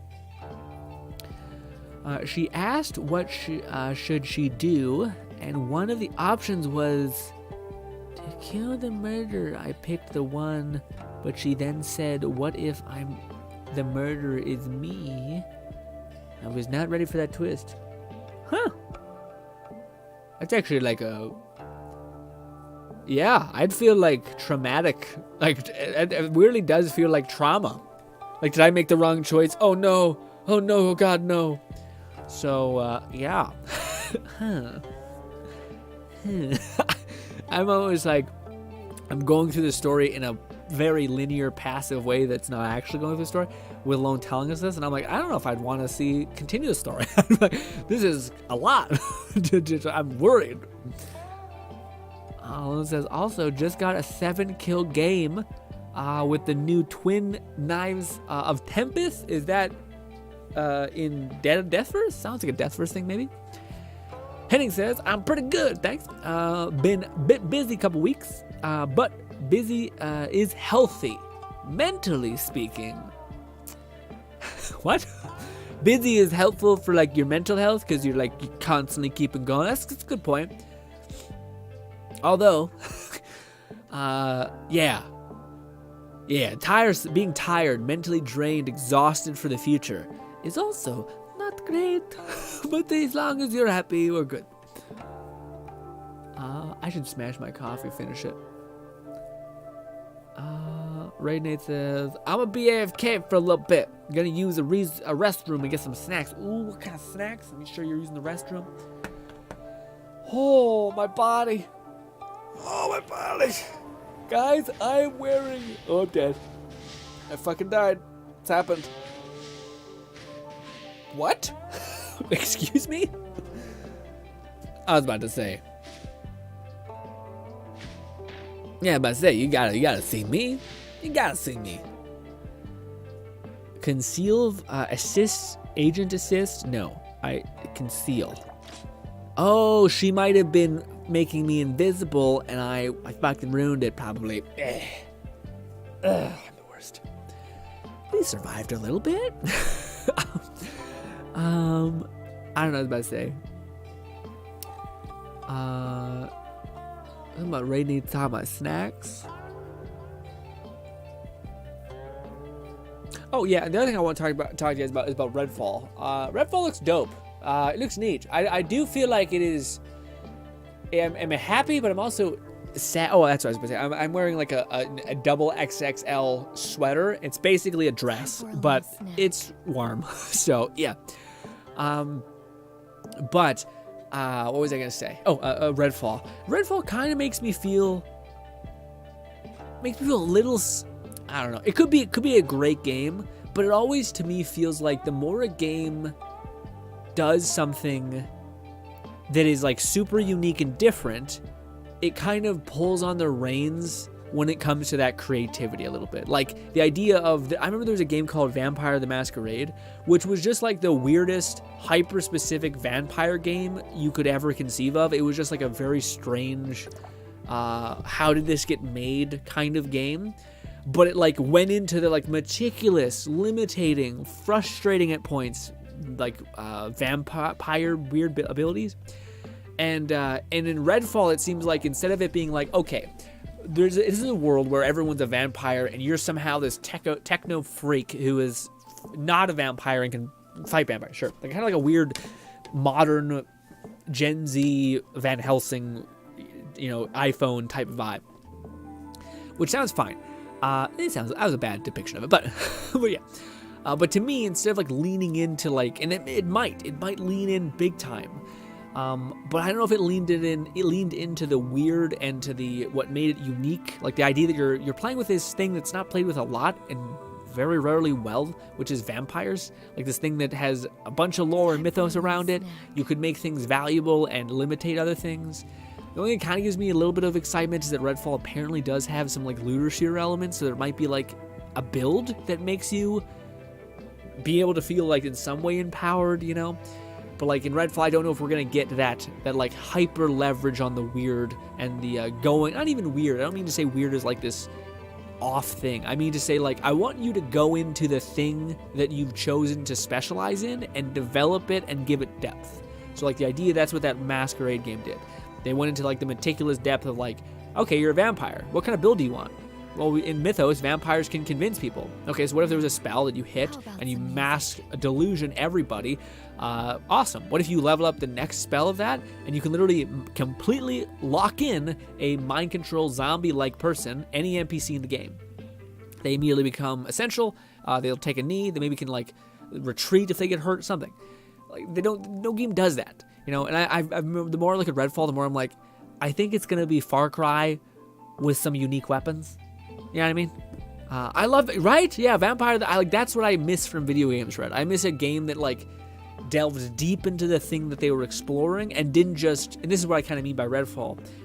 It seems like Redfall was, we're gonna do the vampire thing, and then kind of like stopped pursuing the vampire thing. Like, this is the kind of kooky, creative way for us to have enemy types. Like instead of zombies, instead of this like basically an exploder, it is a sonic boomer or something. Like, fucking bats have sonar and basically they just explode and unreleasing this. It's the same thing. So like, yeah. And again, no game has went into like, what if you played as a zombie?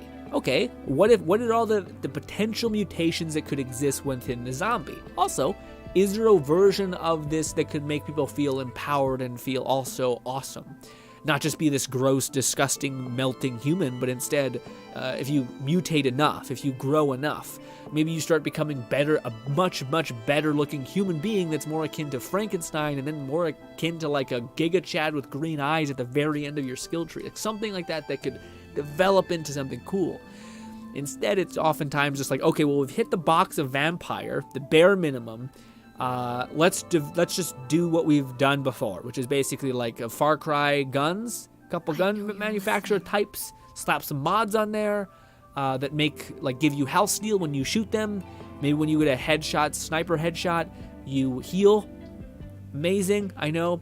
But also those games don't acknowledge like that sometimes that doesn't make any sense. Like if there is a sniper in Redfall where when you get a headshot, a critical shot, it creates a high projectile shot that kills the surrounding enemies, like a kind of like pixie sparks that kind of come off of a headshot, and that's good. But there is no intrinsic value to have a sniper. Instead, like if it is, it's like killing this big bad boss. But even still, there's always going to be like a barrage of enemies coming at you. That's what Redfall is like. It's like a horde mode kind of thing, it seems like. So to me, like, why would you use a sniper? Like, I don't know if games go through the thought process of like, why would you use a sniper when this is a game where there's constant amount of enemies and there's an assault rifle. And the assault rifle has a ton more bullets. You can also hit headshots and melt them that much faster if you hit headshots. Why would you use the assault rifle? Or sorry, why would you use the sniper? What is the value proposition there? And most games don't think, oh, well, maybe if we gave it so that when you got a headshot, it nuked like 5 enemies to make up for the fact that you're not having an endless mag of an assault rifle clip or something. Most games don't think through the things like that. So again, I crave a game that has developed. And it sucks because like I think Tower Fantasy largely is one of those games, but it's just not, it doesn't have that exciting thing. Like Redfall at the very least seems kind of exciting. Dead Island 2 seems kind of exciting. They're like these jumps into this world that I want to explore, but it doesn't quite seem that way. Spark says, what game are we talking? We're talking about Redfall. It's the vampire Ubisoft 4-player. It almost seems like it's a mixture of Borderlands in terms of you having 4 classes to pick from and like legendary weapons, and Far Cry with vampires. Basically, it's what I would quantify that as. Also, Red, do you remember the Vampire the Masquerade like first-person game that they were making that just completely died? Like they even had gameplay trailer of that looked horrible. It looked bad. It also the studio that made that quickly made like a what is it called, like a battle royale kind of game, and that was a thing for a while, but then that stopped as well. People actually like that one too, so I don't know why they didn't pursue that, but yes, sadly the new game is in development. Okay, so yeah, you did talk about it. In development. How weird. Yeah, do you think we'll ever see it? I don't know if it's gonna come out. It's kind of in that weird space where like I have no doubt that like Beyond Good and Evil will happen eventually. It might be like a slaughtered mess, kind of like what I kind of assume in some ways Dead Island 2 is. Like Dead Island 2 is not an open world game, which it was supposedly going to be. It's not a lot of things. It's a linear game that seemed like it was thrown together in a good way.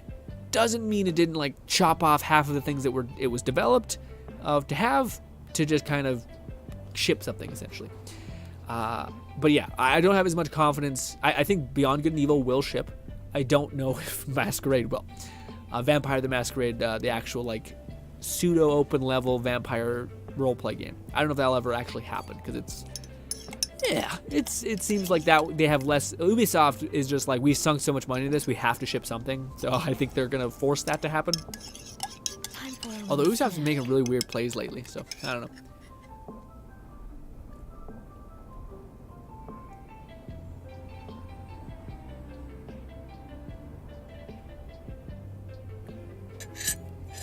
But I would love it if Redfall succeeded. Oh.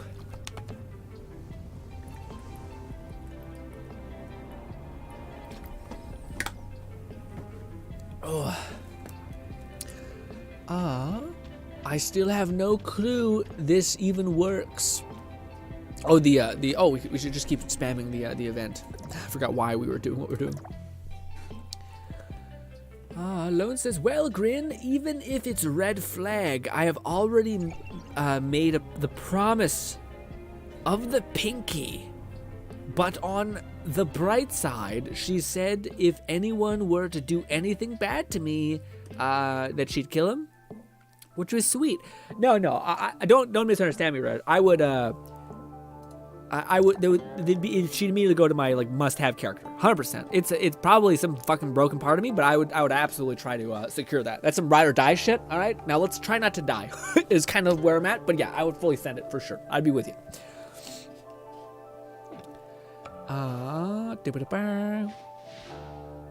I'd also love a proper sequel to the reboot Blood Rain game. Red, do you know this game that, oh man, I feel like you might know it. It was one of the coolest, it was in the category of like games that were way ahead of its time. What's good, yeah? It was in this category of games that were like way ahead of their time. They were so incredible. Why the hell didn't they keep pursuing games like this? I would say that Red Faction Guerrilla is absolutely one of those games. Why haven't we seen another game that has destructible environments and like an open world playground? Man, I wish that we had another Red Faction, especially an open world version. Oh, I'm the agent? Oh, fuck all of you. God damn it. Sucks. I don't know how this works. But yeah, it was this game, Red. Do you know the plot line of it is basically like an RPG? You might not. It's like a first-person kind of game. But it was an RPG where you could like kick. You had a bow that you could like use. Did I not? Did I do it? I captured people. Sorry, I gotta do things. Disgusting. Do things? What the fuck, you know? Who is this? Running around me. What does the sonar do?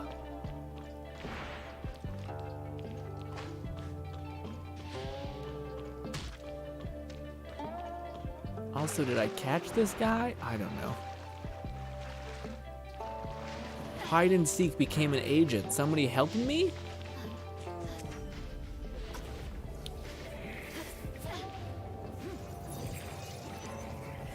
I don't know anything about anything. Who are you and where am I? This is why I hate doing the hide and seek thing, or the like observation, because then I gotta find people, and I can't look at chat, because I'm trying not to be bad at my job. Man, that guy's capturing everybody. I can't believe they let you. That seems so stupid and broken to me. They let the people who were hiding with the people that were hiding hunt. That's ridiculous. That's like super dumb. That's absolutely like defeats the entire purpose. Is somebody up here maybe on this thing? Ooh, that'd be a good place to be though. Maybe. Maybe not. I feel like they got to be in the bush.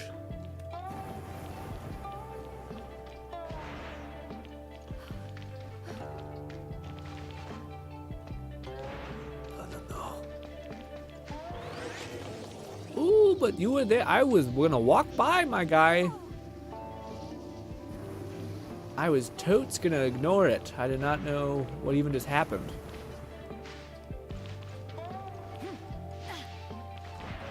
I did just get hit by something. Just like Max said, I'm just hitting buttons. I have no idea what we're doing here. I don't know what the point of it is. But we're playing games, maybe?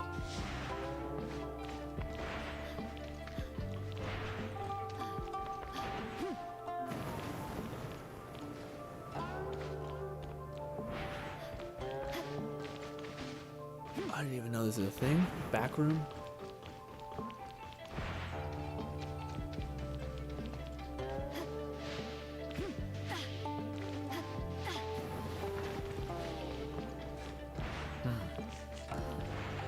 Oh, I don't know what we are supposed to do. Can I give up? Can I just say, you know what? Done. Big time done. I only got one thing to check, and it's the same place I checked. See if they kind of reverted back.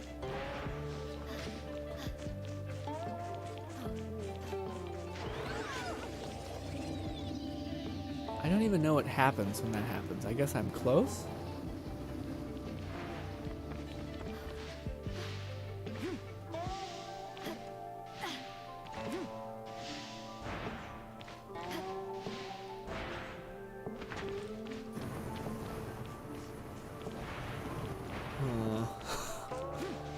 Did they go back into the thing?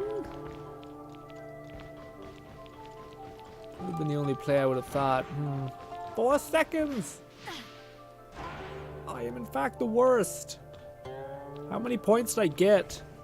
I got 400? An amount. An amount of points. Not a good amount.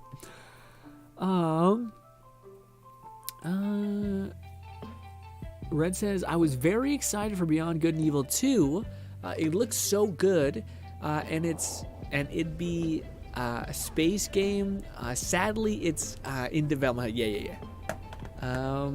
Red says, Red Faction Guerrilla was a lot. Dude, it was so good. Like, to me, I don't know. I always hate, like, that's to me the game that's the shining example. Oh, sorry. It's the shining example of every game like Battlefield and etc. tries to go like even more detailed. Oh my god, the rain looks real and you look like you're in a sloppy, gross mess of a muddy world. But instead of taking all of that hardware power, instead if you just made an engine that could handle physics to that extent, oh my god, you have no idea how fun Bone Lab is just because it's a physics engine. Yeah, man, if there was a game that could just maximize that feeling of like exploding and destructing a building, like having, I don't know, some sort of weird telekinetic force power where you can just that kind of is what existed within the follow-up to Red Faction Guerrilla, which is a Red Faction game where it's like a linear story, super short, but yeah. But yeah, you had like this gauntlet that you could just like throw this giant pulse wave out of your hand that just can kind of combusted a whole environment and world. It was awesome. So awesome. But then they never developed any more of that. And it sucks. It's kind of like, it feels the same feeling of like, what are they called? Saints Row. Or like, to me, I'm like, you guys could have just kept making stuff that was good and improved the things that you were good at. But instead you guys try to reinvent the wheel and then you kind of had to slop something together. I don't know. It was weird. My heart. Me not liking FPS games is a much more recent preferred change for me. So I may have played. Oh, okay. Yeah. I'm not sure if I can. I don't remember the name of it. I never remember the name of it. It's like this Two Worlds. God, I can't remember it. But it was like, I remember there you had these two weapons. The plot. If I talk about the plot line, maybe you know. The plot line is basically that you're part of this magic world, I guess. You're a kid who is a part of this like church-like place. This church-like organization basically says that like you're gonna have this benevolent spirit attached to you in your brain, and this benevolent like female spirit is gonna bark orders at you.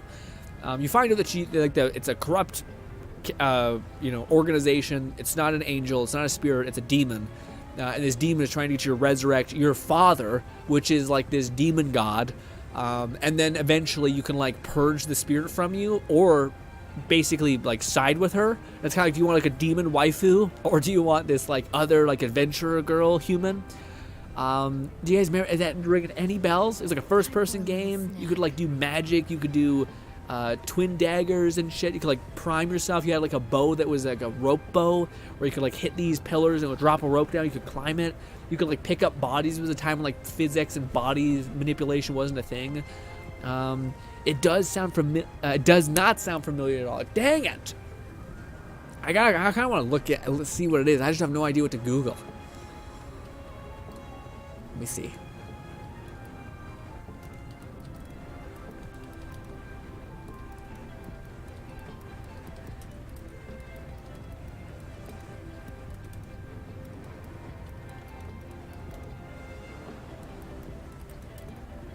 Time for a little snack.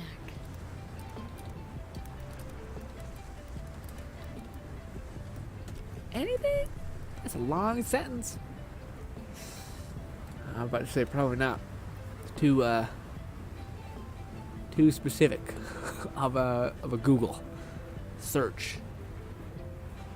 No. What? I can't think of the name. This is the game that comes to mind constantly, and it just does not nail it.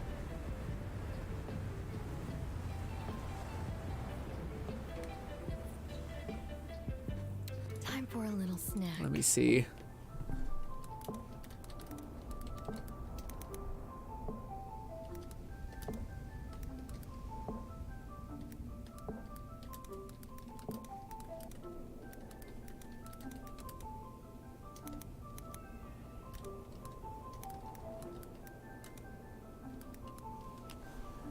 That?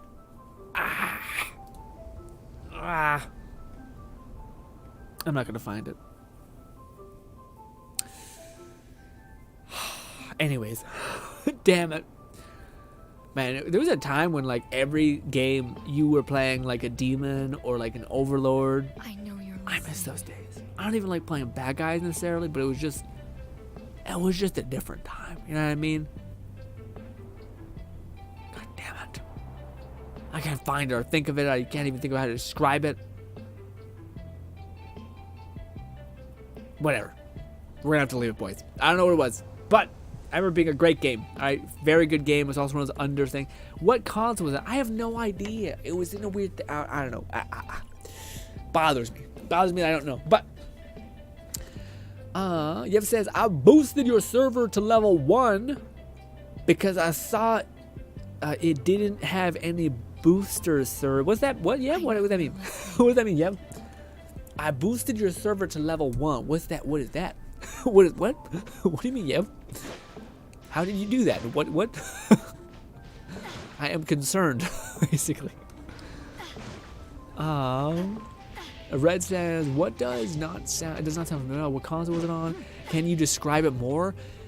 Yeah, it was kind of a first-person RPG where you were like playing the son of a demon king, basically, but you didn't know that, and you had like this succubus demon lady in your ear talking, and you had a choice eventually in the game. It was basically a game with choice too, where you could be like evil or good. Think of like Oblivion-esque magic, where like you could palm something and do things like that. You could hold like a prayer thing and activate something. Like to do a fireball, you'd have to do a prayer sign. You throw it. You could like pick up bodies and like throw them off mountaintops. It was like a linear kind of quest game. I can't think of the name. Bulty says, see it. Bye, Bulty. Bulty's like, I don't know what this is. I'm leaving. Too much. Goodbye, Bulty. We'll miss you. When I didn't play it, I watched Let's Plays of it. This is an old-ass game. It's like an old-ass game that, like, to me, I always look back at and see the date that it was released and think, how the fuck did this game exist? Because it did almost everything first. I want to say it's a Divinity Original Sin, but that's not it. It's just like, it sounds like something similar to that name. Lone says, does boosting a server a good thing or a bad thing? Yev says, I boosted your Discord server. Oh! With Discord Nitro. So your server, and you'll be able to share better audio, bigger messages, animations, profile pics, etc. Oh shit, I didn't know not to. Thank you so much, Yev. I hope that was not expensive. I'm so sorry if that was. Thank you so much. I'll try to use it, although I'm trying to get better at making content, so but yeah, social media and Discord stuff will be great too. I feel like you may have wasted that on me right now. But I appreciate that so much. Oh, is that what Nitro? Yeah, I've seen what Nitro does on Discord beforehand. It's like, hey, you can upload a bigger file. You can have access to like more emotes, I think. Things like that. But yeah, it was cheap. Don't worry, sir. Well, thank you so much. I still appreciate it. Yeah, it's very sweet. Yeah, I'll have to look into that. So it's a server that's on that? Okay. What is that? So you said, what is it? We get bigger messages, thick, animated profile pics. Fluff has that. Better audio. Huh. Is that like for like if you were communicating over comms, get better? Neat. Huh. Weird, but also awesome. Thank you, yeah. Huh.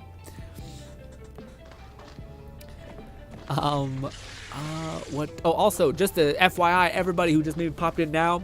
Again, we are probably going to move back to the streaming Thursday, Friday, and Saturday. That's going to be determined to be our kind of like, we're going light.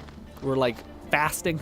We're like slowing things down a little bit until there's like a big game to play, like Dead Island, and then we will play that probably for like a week straight until we get bored or beat it, essentially. But I just thought I'd let you guys know that just in case you guys are like, where Tuesday's stream isn't happening, what the fuck? So, well, it's because there's not really anything to play right now, and I would rather make videos when there's nothing to really play, and also just learn. Again, like I'm trying to better make videos, so that helps, but yeah. Lone says, so many profile pics can be animated waifus? Ooh, hopefully it's not too sus. Because, ooh, what if we make another share your grin video and stuff like that, and then it's just titties or something horrible. Yev says, if you get level 2 or 3, you can share up to 100 megabytes or 50 MB. I don't remember the animated background and even better audio. As around 1. Yeah, I don't think you need more than that. But that's awesome though. How much of a pay difference is it? Is it like $10 opposed to like 20?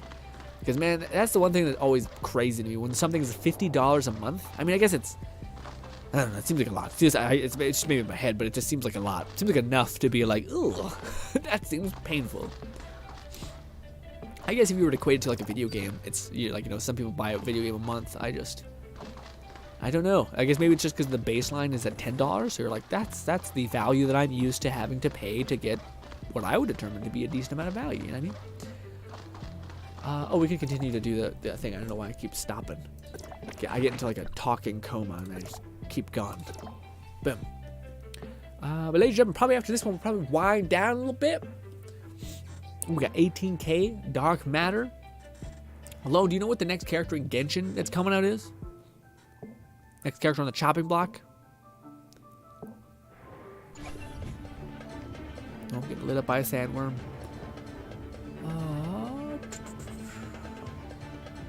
Lone says probably should post that in the Discord for those who aren't aware.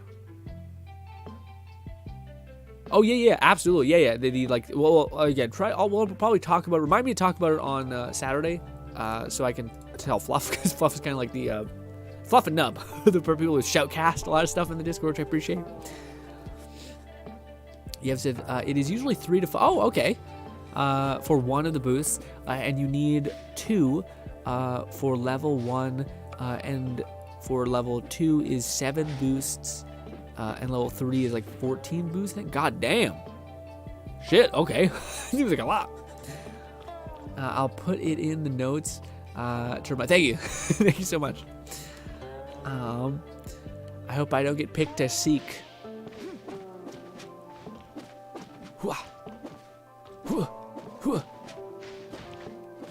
We have like a whole combo. Is this what you just have if you don't have a weapon? Seems weird seeing a girl like punch like that. It looks strange. Don't you pick me? Yay.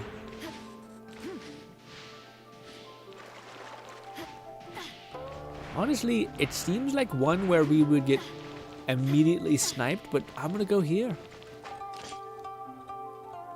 And to pick the tiny, ideally not the chair. Ideally not the chair. Come on, baby. It's not great. It's still quite bright, but I honestly think we might just be better off using like this. Just being shown like here, and then they might be like, oh, they're a fake person. I don't know.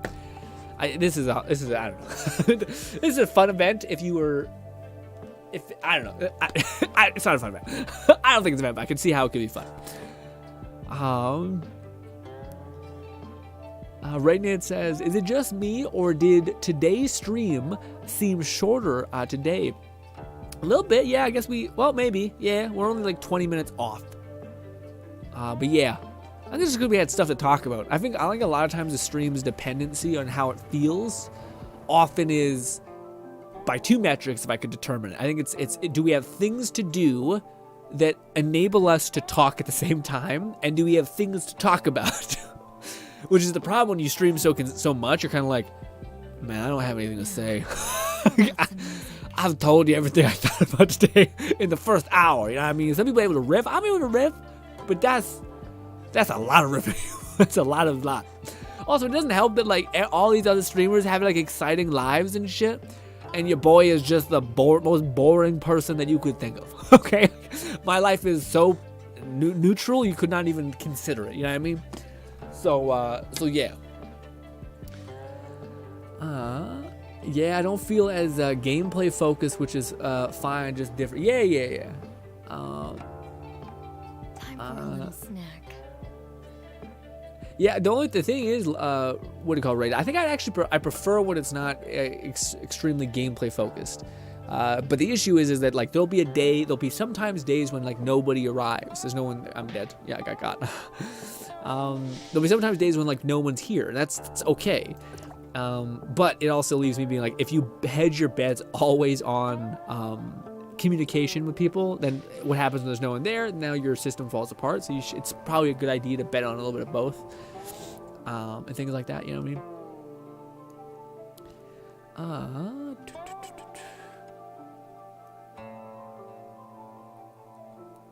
mean? It's a lot for one person, but for thousands of people, it's pretty chill. What do you mean? What do you mean? It's a lot for one person. I forgot what we were just talking about, which would probably would connect to that. Every stream is short for me, sadly. Never have time. It's okay, yeah. We appreciate you just popping in. You're always sweet. Raid says, yeah. I don't feel as gameplay focused for the different. Lone says, I wrote it down on my notes. Nice. Efficient. Driven. Lone says, it could just be me. But I think you always have interesting things to talk about. I like when you talk about your research, especially since I'm starting to understand it better when we talk about anime. Okay. Yeah. Okay. I see what you mean. Yeah. You talk about your manhwas, etc. Yeah. I'm glad. I'm hopeful. I tend to. I don't know. There's gotta be a metric in which you can understand in which you're missing. You know what I mean? Like it's hard to put, but like I don't know how interesting I am at because there's not like a consistent amount of people popping in. So I don't know if it's like I'm sure there's more interesting people out there. I'm not trying to beat myself up either. It's just one of those things where it does help when you have a metric in which you can scale when you are doing better, like you're improving, and when you're not. Because when you're not, then you can adjust. And when you're improving, then you can keep determining how you improve. You know what I mean? Again, it could just be, yeah, maybe. I hope there's more people like you in the world alone. How badly did I lose? I was not the first one to get caught, so we're not bad. It's not too bad. Well, what do you call it, Lone? It took me 2 weeks, but I finally made decent ground. Like I finished. Well, kind of. I finished what is one of the things in the book that I was reading was basically it's like you should. I'm not a person that does really well. I talked about this before. I'm not a person that does really well with no direction. I really like to know what I could do next. Essentially, like when you're done working, I hate it. I want to know okay, well, this other thing is also important. I don't mind being at peace in the moment, etc. That's not the problem. It's just that, like, I want to know that there's an improvement to be made. There's a thing that I could learn. There's a thing that I could do. Otherwise, you're kind of just left with, like, well, then I'm stuck. You know, I'm here. I'm like, well, I want to, even if you're moving, like, 1 centimeter every day, you make any progress that feels good to me. Anyways, so the book that I'm reading right now, rereading, I should say, is that Disrupt You book. And one of the things that it tasks you to do is to make a disruptors map, which is essentially just determine your best day, throw yourself 6 years in the future. What is the best possible day that you could have? What are the things that you've achieved? What are the things that you want from a business, from like your income bracket? What are the kind of things that you want in terms of your companionship? What are the kind of things that you want from your overall satisfaction and skill development? All those kinds of things. Then you develop what like your ideal day would be. Not even ideal day, but like ideal future. Like I would be good at this. I'd have this person in my life. I would have this scalable metric thing that I value, like a house or like a car or like whatever, like a PC. It doesn't have to be crazy. And then you determine that, and then you take steps backwards to get to your destination, which has been really helpful to me, actually. Because a lot of times you're like, well, where do I even start? And you kind of get lost in this idea of like, I want to achieve these things, but you kind of just get stuck in that, like, you don't know what the first step you could do to take is. So starting at your cap point and then moving backwards, to me, is extraordinarily helpful. It gets to a point where you're like, oh, I know, like, oh, I can see, like, one of the things that I want in my future is to be good at videos. So then you would deconstruct what it is to be good at videos. Maybe it's editing, maybe it's performing, maybe it's idea generation, maybe it's thumbnail, maybe it's engagement, whatever it is. And then you basically say, okay, well, then I need to aggregate those skills. How would I go about doing that? And then, like, just doing this process for the last 2 weeks has been, like, extraordinarily cathartic in the sense of it's just problem solving. So it's like, okay, how would you go about learning Photoshop? And then also being fair to yourself in the sense that, like, you're like, the only way I'm going to be able to learn this is if I do it slow enough to where I don't hate it. So I'm going to just have the bare minimum of 10 minutes every day. I'm going to watch a video on how to do Photoshop if that's what you're learning. And then the next day, I'm going to do 10 minutes of just applying what I learned. That's it. I don't have to watch. It's just 10 minutes is the net time sink. As soon as that 10 minutes is up, I can leave. But that's enough that most people can suffer through 10 minutes. But anyways, you do that for a month, and now you've made actually substantial ground in developing and actually applying what you've learned, which is good. And if you create, like, formulas and, like, plans and sequences and systems and processes and stuff like that is extraordinarily helpful, at least to me. But the point is, the reason I brought this up is because I just finished what is essentially like an exhaustive list of things that you need to acquire. Because the idea is that this, like, map, your life map or whatever, is not really a life map so much as it's an acknowledgement of the things that you're going to need in order to attain the things that you want. So in order to make a successful video, I'm going to need to know how to do better thumbnails. I need to figure out how I can set aside time to do that. I need to look into how I could even improve that skill. Maybe it's just Googling for 2 days straight. Whatever it is, right? But anyways, the one thing that I added, which I think was helpful, and the book didn't ask, but it's giving a scalable metric to the task that you give. So if your task is as simple as, like, for instance, loan, you could determine, I want to get better at art, and I want to be really, really good at art. So I'm going to step back and realize, okay, one of the skills that I'll need in that is realizing how to do muscular structure within art. So you're like, okay, I'm going to do muscular structure. And then you determine whatever your scaling thing is. So maybe you're like, no, I can handle a lot of pressure. So then you're like, okay, I'm going to go an hour straight every other day, or maybe I'll give myself a 2-day break, but then I'll go really hard for like an hour. I won't even put a cap on it. It could be an hour or more. That I'm going to aggregate, like say on Monday, Tuesday, I'm going to learn as much as I can with videos and articles and Google, and I'll put all those in a bookmark folder. And then every Monday and Tuesday, I'll just watch the share of them, try to learn all of them.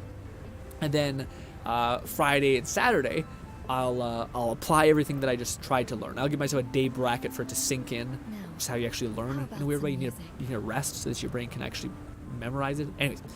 And then I'll take Saturday off, same thing as Wednesday. I'll just take both those days off to recover, and then I'll do it again. That is, like, extraordinarily helpful to pace out, but to me, what I added for my thing is I said, okay, how much time would it take for me to dedicate to this plan that I've made to improve this skill that I've determined, which is to get better at drawing a muscular structure. I've come up with this idea of 2 days on, 1 day rest, 2 days applying. Cool. And another day rest. I'm going to do that, but for how long? And how long would it take for you to see if your plan is even somewhat working? Because the trap is that you make a plan that's just not working. You're just sacrificing time that's actually not as helpful as it could be. So by determining, okay, I should see an effect of this plan that I made in 7 hours of work. So if I dedicate 7 hours to doing the plan that I've dictated, I should be able to get a sense for how, if this is improving me, what I can revise, and then I can genuinely say, okay, in order for me to improve this skill, it's going to take 5 days worth of time, how many hours that would be. 5 days worth of time. So then you would set a timer every single time you sit down to do the plan, And then you'd say, okay, I was only able to get 20 minutes today, because maybe today didn't work out. But then you'd still throw that to the tally of the net amount of time that you could track that would show that you have given enough, you've sacrificed enough time to have learned the thing or have followed your plan to be able to see if it's going to work. But it's also tricky to kind of try to pace out in your head, okay, well, this is my plan. When should I be able to see if it starts to connect? You know, like, is it going to be like 6 hours when I start to think, I'm getting better at this, this is working? Or is it, this is missing entirely, you know, I'm not actually doing it. You know, I haven't found good enough information to actually feel like I should apply it. This is all like, you know, if to give an example, you could have the overall ambition to want to date. So then you're like, okay, well, I have no idea what to do with that. I'm going to Google, look up videos on everything about what people find attractive, what people want, all that stuff. And then you just get unlucky and you find a bunch of bad data that just doesn't seem like it syncs up. Maybe you got a lot of gurus who are telling you to shit on women and yeah, that makes you feel empowered or something like that. Maybe you're like, nah, this is just not working. I don't feel like I'm actually making ground. So then having that bracket of like sacrificing time and then revising it is, to me, pretty helpful. There's also that quote of like 10,000 hours to get good at something, which is kind of right. But anyway. Time for a little snack. Yev says it's a lot of money for one. Oh, I see. How you're saying, for like the Nitro plus 3 was a lot of money for one person. To buy 14 boosts for 1,000 for thousands of people is it's cheap. I see. That makes sense. Gotcha. Whew. Lone says again. Could just be, yeah. Yev says from my experience, Photoshop is really easy for beginners, and if you want to learn, I guess you'll have an interest with it. So I think like 15 minutes of watching tutorials and 10 minutes with a loan. Yeah, no, that's again, you'd scale it based on whatever you'd find. That's also why I like the idea of you having like, you can adjust. Like there's a time when you're like, you need enough time to force yourself to do the plan if you're really dragging your ass and you're just not motivated, but you're still wanting to see the plan through. So it's kind of made for you to force you to do the thing, but also it's also made for you to say like, this isn't working. Like, this is a bad plan. This is like, it doesn't work for me. I'm not the guy who this plan was made for. Like I'm not as driven right now in my life currently. I'm tired. I'm not motivated. So I'm gonna need to make this smaller because I can't even chew on this. You know what I mean? Like, so that's the idea that you'd revise, at least to me. But then you could also, again, that'd be one aspect of like getting good. Like, so again, if you determine your endpoint, so which is like, I don't just want to be good at Photoshop, I want to be like amazing at making a thumbnail that can catch anybody's eye, that makes people so damn curious that they have to click. So one of the things is I need to just learn how to do Photoshop. But the other thing is I need to figure out how to make something so good that people have to click. So you're like, how do I do that? Maybe you Google search and try to find as many answers to that question as you can. Luckily for me, I kind of have, with the book I read, stumbled upon how you do that. Just mass aggregation of commonality of success patterns, basically. Big ass sentence, but it's basically just find out what people clicked on, look at them constantly and determine why people probably clicked on them. Do that for a month straight of you just constantly looking at patterns and commonality recognition, and you can tell when something is just off enough to not hit. How about some music? But then the hard part is trying to merge your understanding of Photoshop, your not novice beginner understanding, and then also how to recreate the patterns that you're seeing, which is difficult. I'm having a hard time, not even a hard time, actually, it's fun, it's like a challenge, but trying to merge. I know when I hit the mark, like I talked about with my Mind Palace and Mana channel, I know when the Five Nights at Freddy weird thumbnail I made had enough color, had an interesting character in it, had enough curiosity in it. Didn't do a good job at capturing the thumbnail's value within the first 30 seconds, which is a thing. Basically, if a person clicks on the video, if they don't get validated from what they've seen in the thumbnail, they'll think it's a clickbait and they'll click off. So you want to validate that as soon as possible. I didn't do that in the video because I just kind of came up with a thumbnail after. Not good. Anyways, but yeah, that to me is the goofy fun aspect of it. But the thumbnail made today or yesterday is like Isaac Clarke pushing Deadpool up against the bathroom wall with the plasma cutter in hand to kind of really signal that it's Isaac Clarke, which is good in the sense that it probably has people ask a question of why the fuck is Isaac Clarke with a plasma cutter or a fucking Halo gun, whatever you want to look at it like.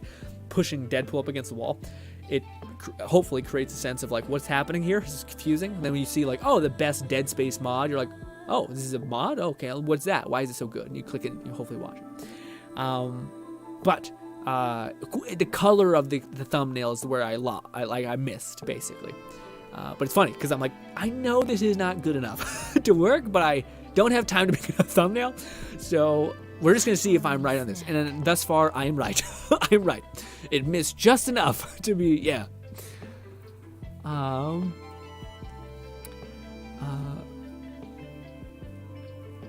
But your whole idea about the tutorial thing of like 15 minutes of watching a tutorial and 10 minutes of applying it is great. Yeah. But it's also dependent on like, do you just want to learn Photoshop, or do you want to recreate the cap point, the end goal that you've seen? So if you've seen like this thumbnail does really well because this guy knows how to use color, he knows how to use blur, he knows how to position things and augment an image in terms of its form, like literally make a hand contort to actually hold a face.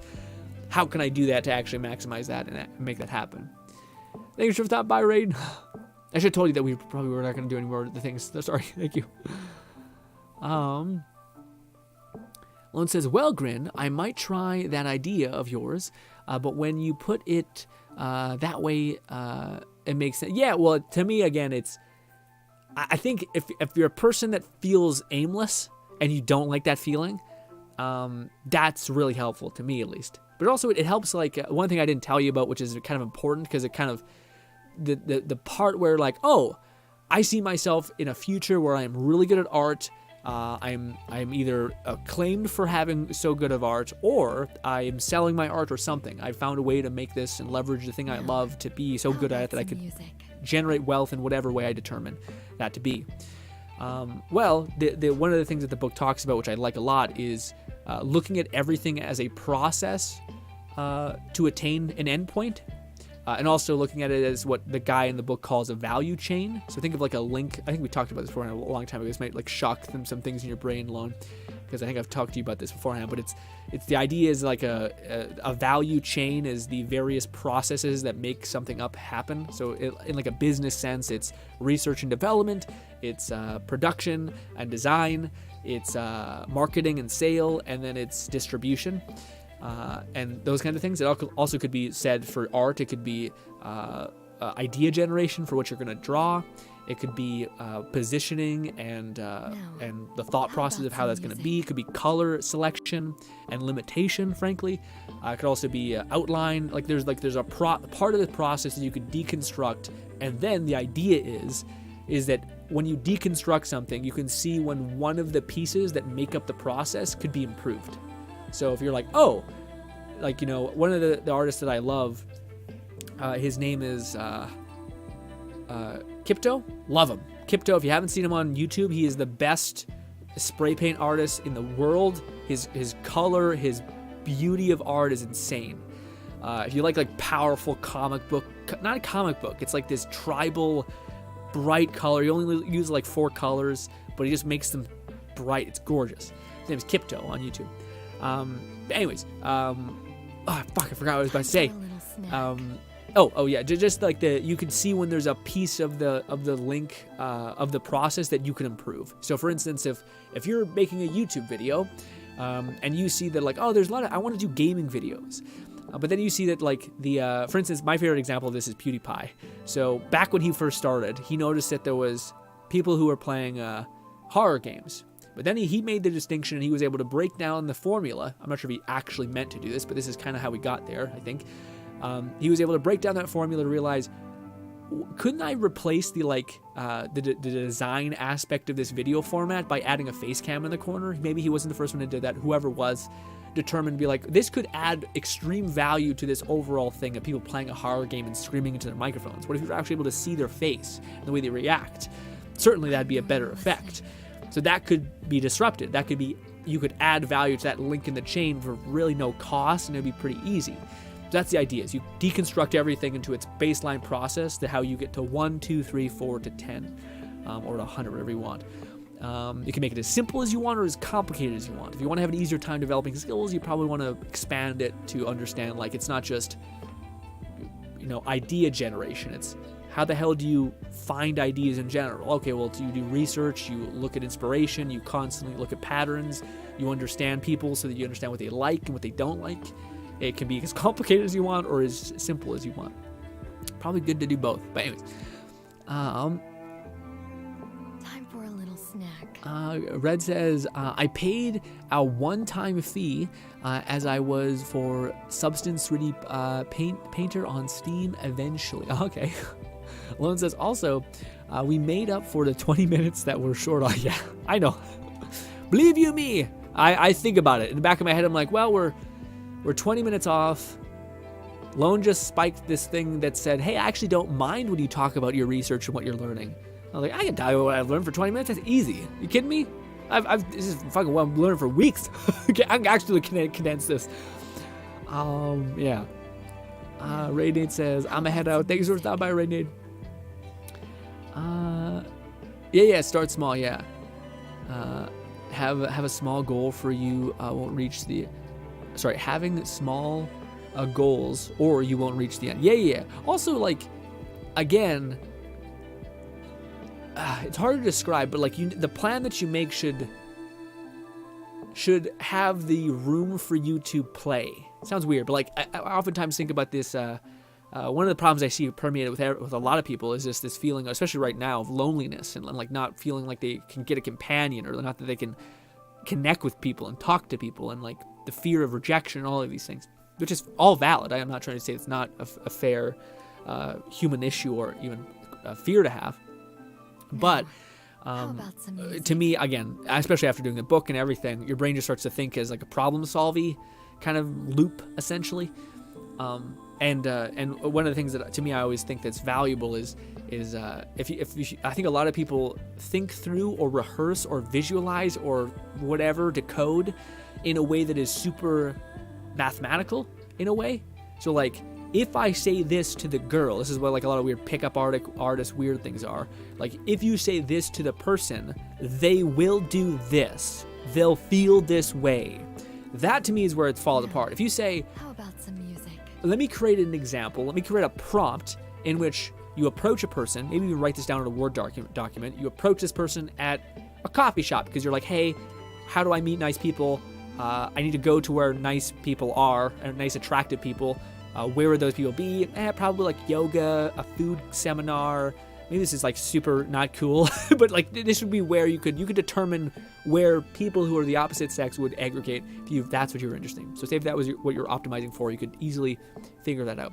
But then you could say, okay, let me create a prompt of like, okay, I go to this Starbucks. That's where girls tend to cultivate around, right? I go to Starbucks, okay?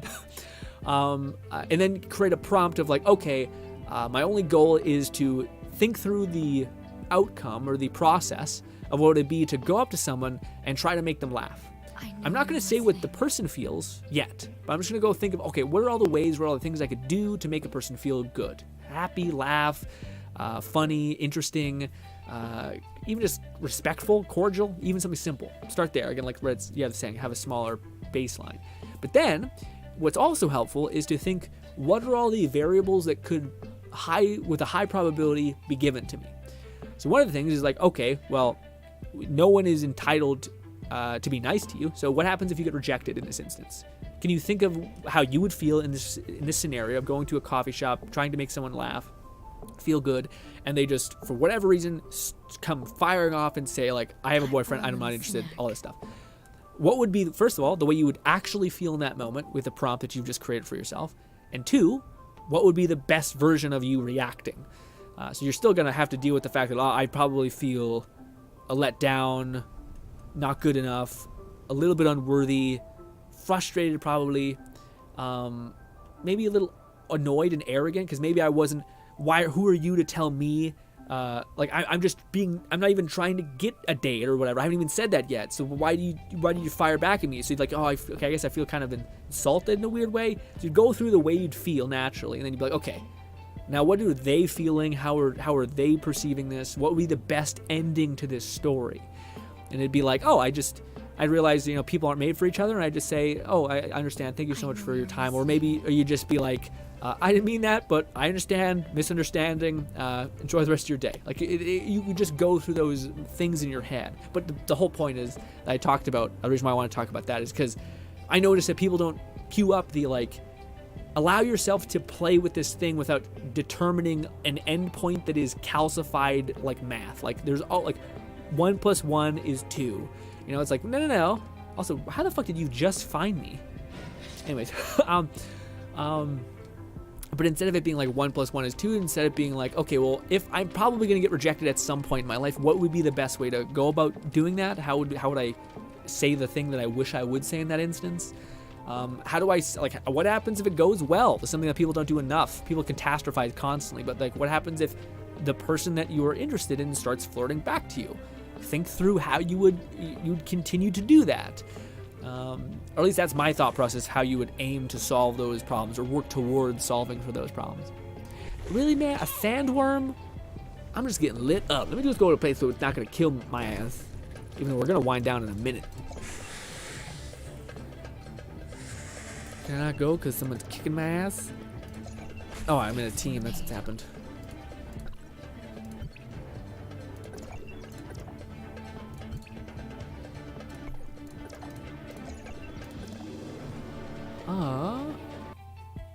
You ever said think of the understanding for each tool you use and stick with that, then to think about the end goal too much. Yeah. I what do you call it? I used to watch. I read this book that to me was like one of the best books in the world. It's called With Winning in Mind by Lenny Basum. Lone's probably laughing because I've talked about it so much.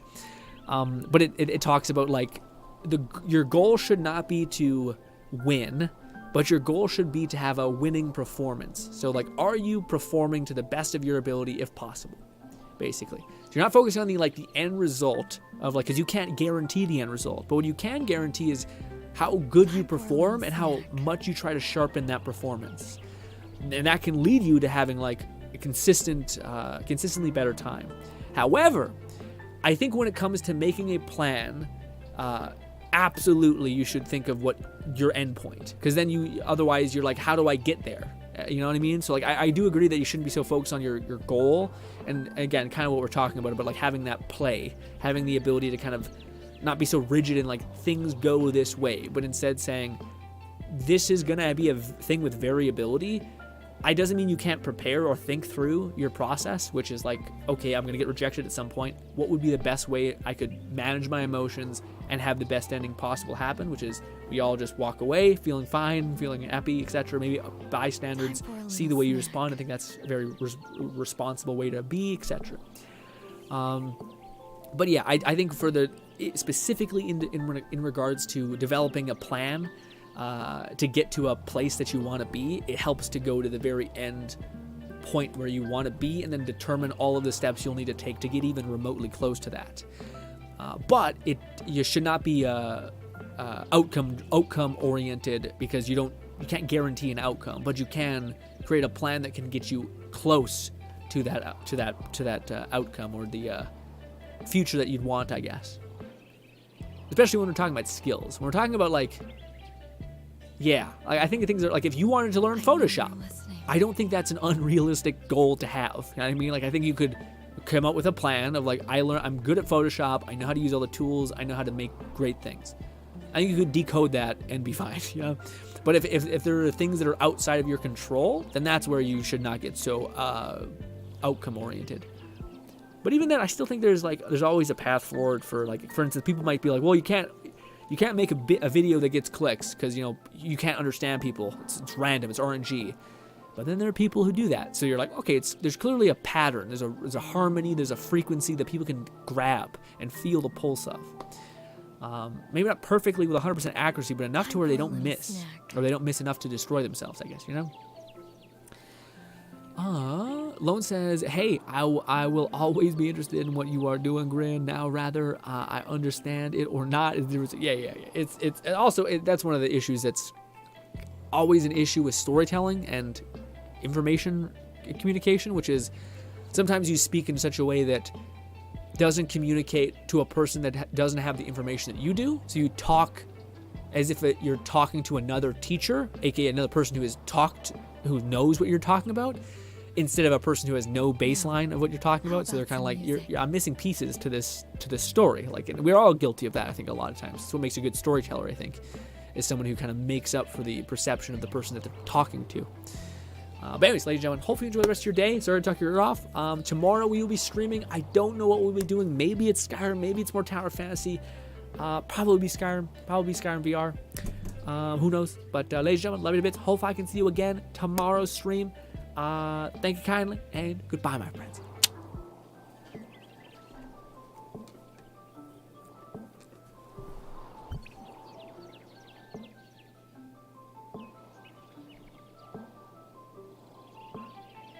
Yeah, probably no stream Sunday, Lone. Probably no stream Sunday.